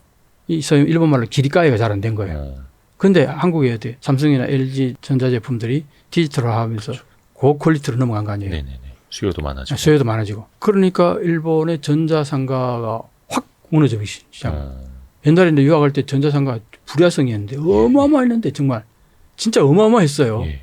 근데 한 5년 전인가 10년 전에 갔더니 완전히 아. 와 너무 바뀐 거예요. 세상이 진짜 초라하게 바뀌어 있더라고요. 네. 그 옛날 디지털 전자상가에. 전자상가 그 휘황찬란했던 전자상가가 한 군데 몰아가지고 하나 두 개 정도가 굉장히 번성하고 나머지 상가들이 들어가 봤더니 곧 폐업할 수순을 밟고 있는 것 같은 느낌이 들더라고요. 그러니까 거기 반도체가 그렇게 많이 들어가던 반도체가 들어갈 데가 없어진 거 아니에요. 네네네. 그 일본은 자기 시장도 사라져. PC로 전환도 제대로 안 됐어. 그런데 86년도에 미국이 미일 반도체 협정을 맺어가지고 네. 일본 반도체에다가 관세를 100% 매겨버렸어요. 예. 그러니까 가격이 폭등한 거 아니에요? 네. 근데 85년도에 뭐가 있었습니까? 플라자 합의가 있었죠. 그렇죠. 또 이 앵고로 또 갔잖아요. 그러니까 이중으로 가격이 올라간 거예요. 플라자 합의에다가 미일 반도체 협정까지. 그러니까 두 가지 동시에 양방으로 맞은 거죠. 예. 그러니까 반도체를 미국이 판다는 건 아예 이제 불가능해져 버린 거죠. 그러다가 그럼에도 그 당시에는 그래도 80년도 후반이니까 90년도 초중반까지는 일본에 아까 말한 그 수요들이 있었단 말이에요. 네네네. 그랬는데 이제 반도체가 어디로 넘어가냐니까 PC로 넘어가는 거하고 전자상가가 일본이 전자상가 죽어버리기 시작한 거예요. 그러니까 국내 시장도 이제 가기 시작한 거죠. 91년도 제2차 미일 반도체 협정에서는 외국 제품 반도체, 외국에서 만든 반도체 20% 이상 뭐 쓰라 이렇게 돼버린 거예요. 그것도 굉장히 컸다 그래요. 그러니까 이제 일본 기업들에게 네.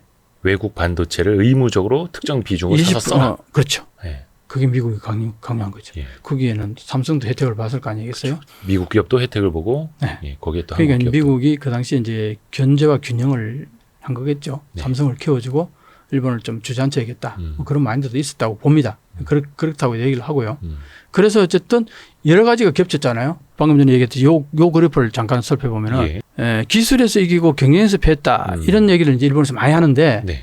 그게 말 같지 않은 소리 하지 마라 하고 얘기한 게 이 사람이에요. 윤호감이라는 사람이 이 얘기를 합니다. 예. 일본이 1980년대까지는 메인프레임, IBM.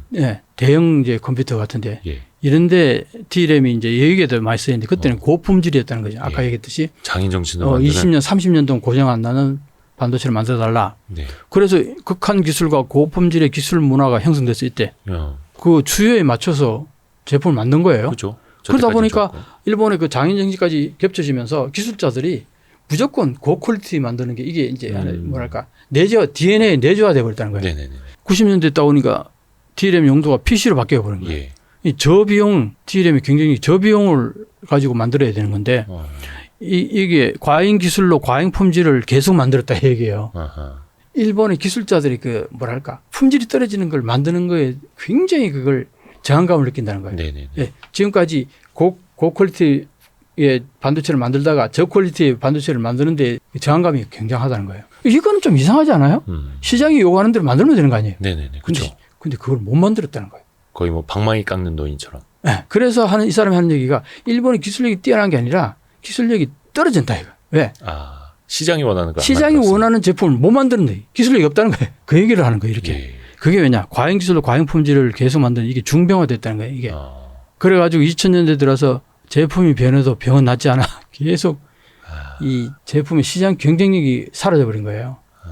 그래서 망했다. 그러니까 무슨 뭐 기술에서 이겼다. 기술에서 이기는 뭐 기술에서 이기냐. 옛날 얘기. 그 말도 안 되는 기술에서 졌다 이거예요. 이 사람 얘기는. 시장이 원하는 제품을 일본은 만드는 능력이 없다 이거예요. 그게 몇십 년 동안 확인이 됐고. 네. 근데 지금 이제 최근에 일본에서 하는 게 뭐냐. 반도체 부흥 3단계 계획. 네. 3단계 계획을 세워가지고 예. 첫 단계에서는 내 땅에 반도체 만드는 공장을 들여오자. 예. 지금 당장 일본이 그런 기술이 없으니까 일본은 40나노 만드는 기술밖에 없어요. 기술자가. 예. 근데 지금 뭐 3나노 그러는데. 그렇죠. 40나노? 40나노 20년 전 기술이라고. 예. 그러니까 지금 당장은 급하니까 TSMC를 유치를 한 거예요.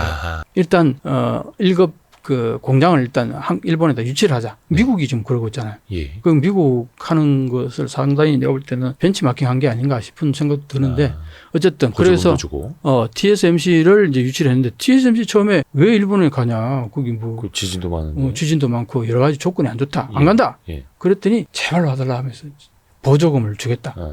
보조금을 거의 50% 가까이 줬어요. 그러니까 어디긴 척하면서 이제 TSMC가 들은 거예요. 예. 그 다음에 이제 두 번째 스테이지가 차세대 기술의 확립. 이게 이제 일본 내 기술 그 파운드리를 만들자 이게 된 거예요. 자체 파운드리. 자체 파운드리를 만들자는 거죠. 그 다음 세 번째는 뭐 그 다음 얘기인데 요거는 뭐 접어두고 이 반도체 조성금을 일본 정부가 예산을 엄청나게 조성해가지고 지원금을 준 거예요. 그래서 선단 반도체 공장이 해가지고 이게 이제 대만의 TSMC를 유치하는데 4,760억 엔을 보조를 했죠. 예. 그다음에 이게 21년도였고요. 22년도에는 또 이게 그때 거의 4,500억 엔 정도를 또 보조를 해요. 예. 이제 제2 공장을 만든다고 그랬어요. 왜냐? 그때 28나노에서 16나노 처음에 1공장은 그렇게 들어오는데 거기에 보조금을 이렇게 많이 준다 그러니까 일본에서 난리가 난 거예요. 저게 28나노는 10년 전 기술인데 그걸 들어오는데 왜 일본 예산을 이렇게 많이 보조를 하냐. 일본 반도체 발전에 아무런 도움이 안 된다. 왜? 지금 3나노, 2나노 막 얘기하고 앉았는데 28나노 그거 들어와가지고 뭔 발전이 되겠냐. 그 비판이 강하니까 경제산업성에서 TSMC에 다시 부탁한 거예요. 좀 더 최신 고급 기술로 제2공장을 만들어 달라. 또 보조금 주겠다. 그래서 12나노에서 7나노, 6나노까지 이게 제2공장을 지금 그게 성립이 됐어요. 거기에도 꽤 많은 돈을 보조를 하기로 했어요. 그렇게 해서 이제 지금 진행이 되고 있고 그 다음에 뭡니까? 여기에서 이제 라피더스 이제 지을 거 아니에요. 거의 일본 기업들이 어벤져스를 한번 만들어 보자라는 그런 파운드리죠. 그렇죠. 그걸 이제 다 같이 모아서 그 보면은 일본 정부도 많이 도와주고 이거예요. 일본의 기업들 도요타 자동차, 덴소, 소니그룹, 기옥시아, NEC, NTT, 소프트뱅크 이 7개 회사들이 일본을 거의 대표하는 기업들이라고 볼 수도 있잖아요. 이 7개 기업하고 그 다음에 은행입니다. 여기 대형은행. 세계 은행 중에서 한 개 은행이라고 그러죠. 미쯔비시 UFJ 은행. 이렇게 해서 대기업들에게는 10억 엔씩, 은행은 3억 엔, 그 73억 엔을 이제 투자를 받은 거죠. 네. 자, 그런데 라피드스 짓는데 5조 원이 필요해요. 예. 최소한. 예. 근데 73억 원 가지고 뭐 뭐죠? 자본금 개념인가 그냥? 이걸 마중물이라고 애써 말을 합시다. 마중물이라고. 네네네. 네. 그러면 이제 초기에 이렇게 내고 그다음에 또 이제 좀 더 투자하겠지. 네. 일본 정부는 그렇게 생각했겠죠. 네. 그랬는데 한번 보시면요. 그래서 라피드스를 이제 어떻게 생각을 했냐면 2나노 양산을 향한 일정표라고 나온 거죠. 예, 예. 지금 40나노 만드는 기술자밖에 없는데 2나노를 만들겠다 그러니까 갑자기 예. 이게 말이 되냐? 그런 얘기가 나왔었죠. 거의 뭐 PC 만들다가 양자 컴퓨터 만들겠다고 하는 거. 그런 거죠. 그런 거죠. 예. 그러니까 일본에서 반응이 어땠을까요? 되겠냐는 네. 그러니까 아까 대기업이 2021년도에 10억 엔씩 내고 예. 지금까지 돈 안 내고 있어요. 그들도 뭔가 안 될 것 같은데 이러면서 주저하는 거네요. 그런 거죠. 저게 무슨 되겠냐 이렇게 된 거죠. 그러면 저들 기업들도 아까 뭐 쟁쟁한 기업들이 다 들어가 있는데 네. 이거는 그냥 정부에서 모이라고 하니까 모인 거고 그러니까 이제 회의 참석비로 한 73조에는 냈는데 교재비라 그럽니다. 정부하고 교제하는 교재비를 낸 거다. 데이트 비용. 데이트 비용. 뭐 딱 잘라서 난 못하겠다고 얘기하면 밉보일 것 같으니까 아, 그냥 성의는 보이는. 성의는 아. 이게 성의를 보인 거 10억엔. 10억엔도 적은 돈이 아니니까 뭐 대기업이 헌금하듯이 했지 않나 싶어요. 딱 거기까지. 딱 거기까지. 그런데 이게 지금 2나노 양산까지 가려면 이게 보면은 지금 벌써 24년도인데. 그 24년 아니에요. 여기 보면요. 반년도 안 남았는데. 그러니까 라피드 설립이 2022년도 8월 달에 설립이 됐고요. 네. 그래서 아까 말했듯이 73억원밖에 안 나오니까 당장 땅을 사서 부지를 사가지고 공장을 지어야 될 거 아니에요. 예. 돈이 필요할 거 아니에요. 네. 그러니까 경제산업성이 700억원을 일단 먼저 냈어요. 그게 773억원이죠. 네. 이 돈 가지고 이제 공장을 짓기 시작한 거예요. 오. 그런데 돈이 안 나오니까 어떻게 해요? 다시 정부가 다시 2,600억원을 또 지원을 해요. 세금을. 예. 네. 저 사이에도 기업들은 돈을 추가로 안 낸 거예요. 안 낸 거죠. 지금까지 안 내고 있다니까요. 사업 쉽게 하네요. 아니 그러니까 기업들의 사업 이게 공장이 아닌 거죠. 아, 정부의 공장. 정부의 공장인 거예요. 이 성격이 바뀌었어요. 초기에는 대기업들의 어벤져스를 만들어 결성해가지고 라피드스 공장을 만들 생각이었는데 뭐 대기업들이 반응이 시큰둥하니까 발등에 불이 떨어진 정부가 돈을 다 내는 거죠. 예. 이 정부 기업이에요. 반도체를 정부가 만드는 거 들어봤어요? 국가 공무원이? 그러니까 지금 여러 가지 이제 비판적인 얘기들이 많이 나오는 겁니다. 그런데 25년도에 내년 아닙니까? 내년 상반기에 2나노 시제품을 만든답니다. 언제요? 내년에요. 2나노요? 네. 그 무슨 뭐 목업 스마트폰처럼 어떻게 가짜 그냥 플라스틱 껍데기 만든다는 거고요. 뭐 그것까지는 아닌데 어쨌든 2나노 반도체를 하나 만든다는 겁니다. 네네네. 근데 그 기술이 어디냐 해서 보니까 이게 결국 IBM이 2나노 반도체 만드는 기술을 가지고 있다. 예. IBM이. 예. 그 IBM이 일본에게 전화를 해가지고 너희들 양산할 수 있겠냐 해가지고 타진해서 지금 진행이 된 거거든요. 예. 그러니까 이제 IBM의 기술자를 100명을 파견을 했어요. 네. 이 2나노 만드는 기술을 배우려고. 네. 그런데 기술은 있는데 뭐가 문제냐면 양산 기술이 필요해요. 그렇죠. 반도체는 양산이죠. 양산의 그 소위 말하는 수율이라는 거 중요하잖아요. 아무리 이론으로는 다 알고 있어도. 그렇게 이론을 알고 있어도 제품 만들면은 뭐 이게 불량품들이 계속 난단 말이에요. 그래서 그걸 자꾸 업데이트 해가지고 이 수율을 80% 이상 넘겨야 그게 경제성이 있는 제품이 나온단 말이에요. 근데 IBM도요, 양산 기술은 없어요. 그렇죠. 만드는 기술은 있어도. 그럼 뭐 그게 없으니까 IBM이 공장을 운영 안 했던 거 아니에요. 그거 할 줄 알면 IBM이 뭐 파운드리 자기들이 만들었겠죠. 네. 2016년도 공장을 다 폐쇄시켜 버렸어요. 왜? 양산하는 게 너무 힘드니까 IBM이 2016년도 일본이 찾은 파트너가 IBM. 네. IBM에서 전화를 해가지고 우리 2나노 만드는 기술 최근에 실현시켜서니까 혹시 너희들 양산할 생각 없냐? 그러니까 일본에서는 이게 웬 떡이냐? 하늘에서 들려오는 음성처럼 들렸다고 얘기하잖아요. 왜냐하면은 지금 일본에 반도체 만드는 기술이 없는데 공장도 없는데 미국도 엄청나게 공장을 짓고 한국도 삼성이 있고 TSMC 대만에도 있고 중국도 엄청나게 만들려고 그러는데 일본만 없잖아요. 그럼 이게 이대로 가다가 일본은 삼류국가로 전락한다. 그런 위기의식이 대단했던 거예요.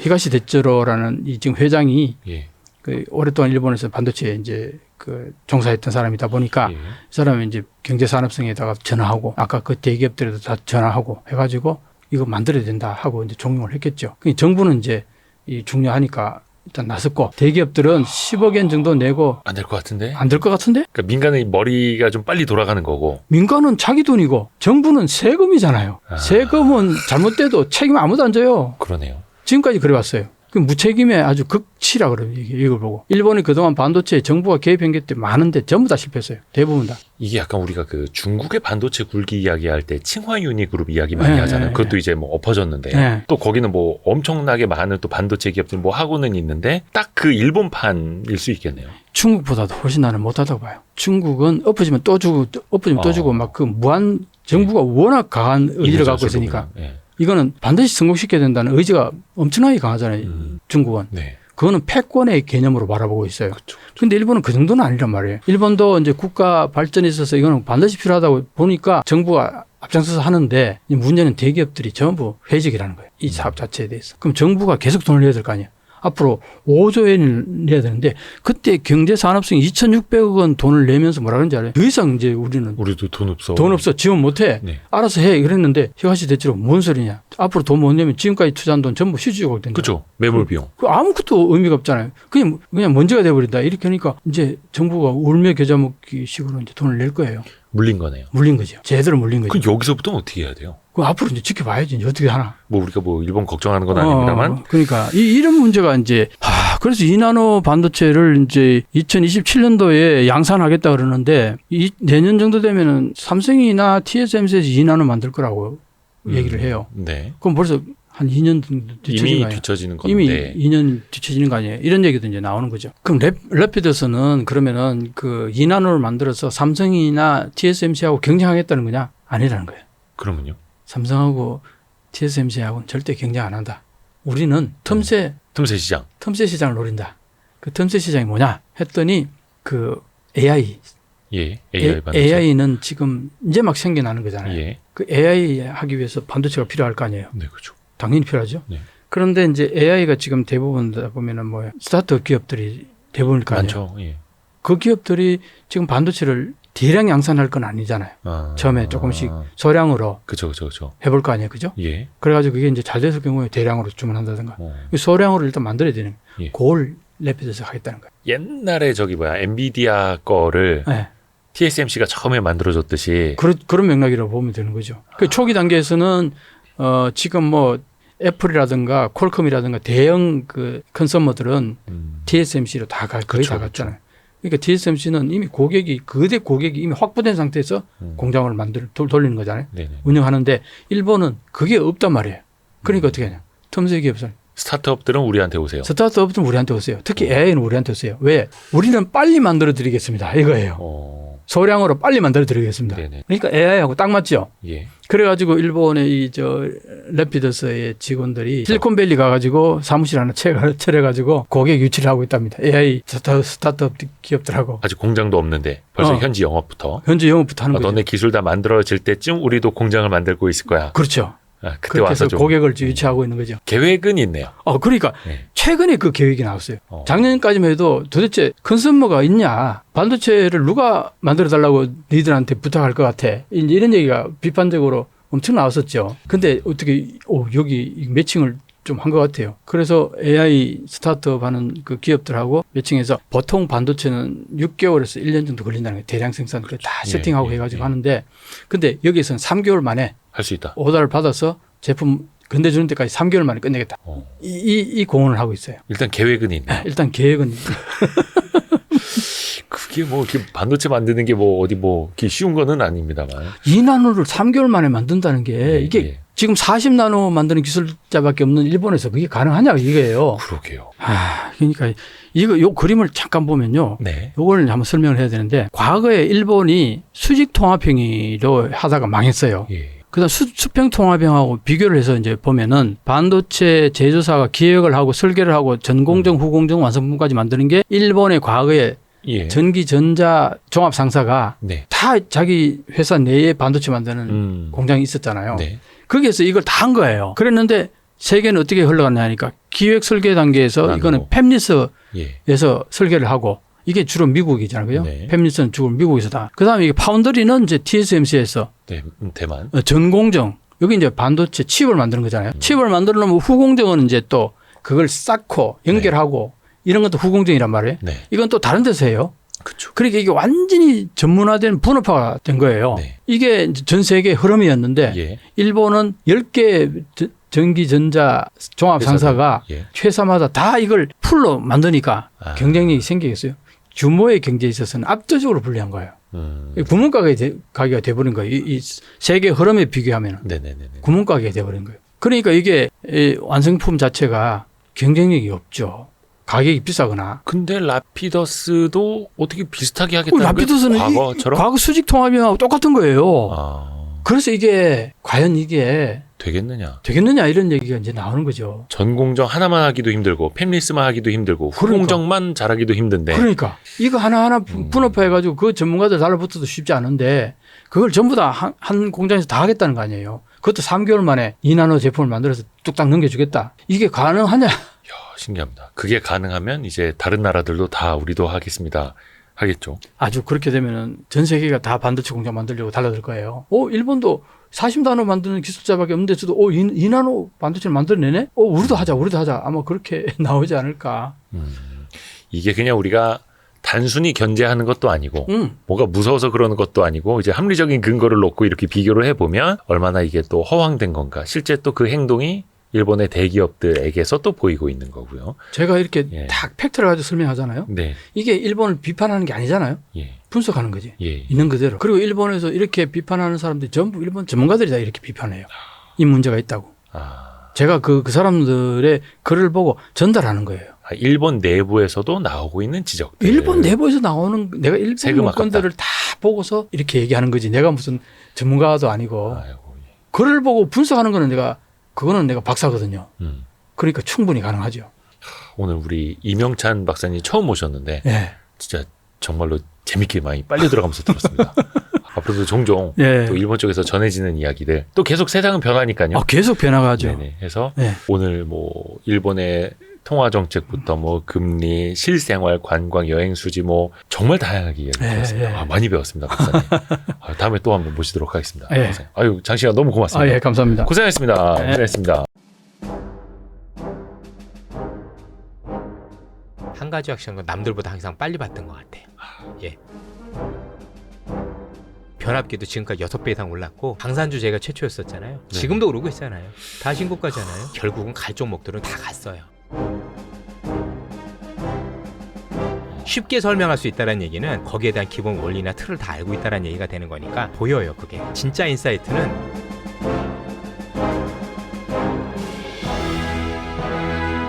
서두르세요. 고정 댓글을 확인하세요.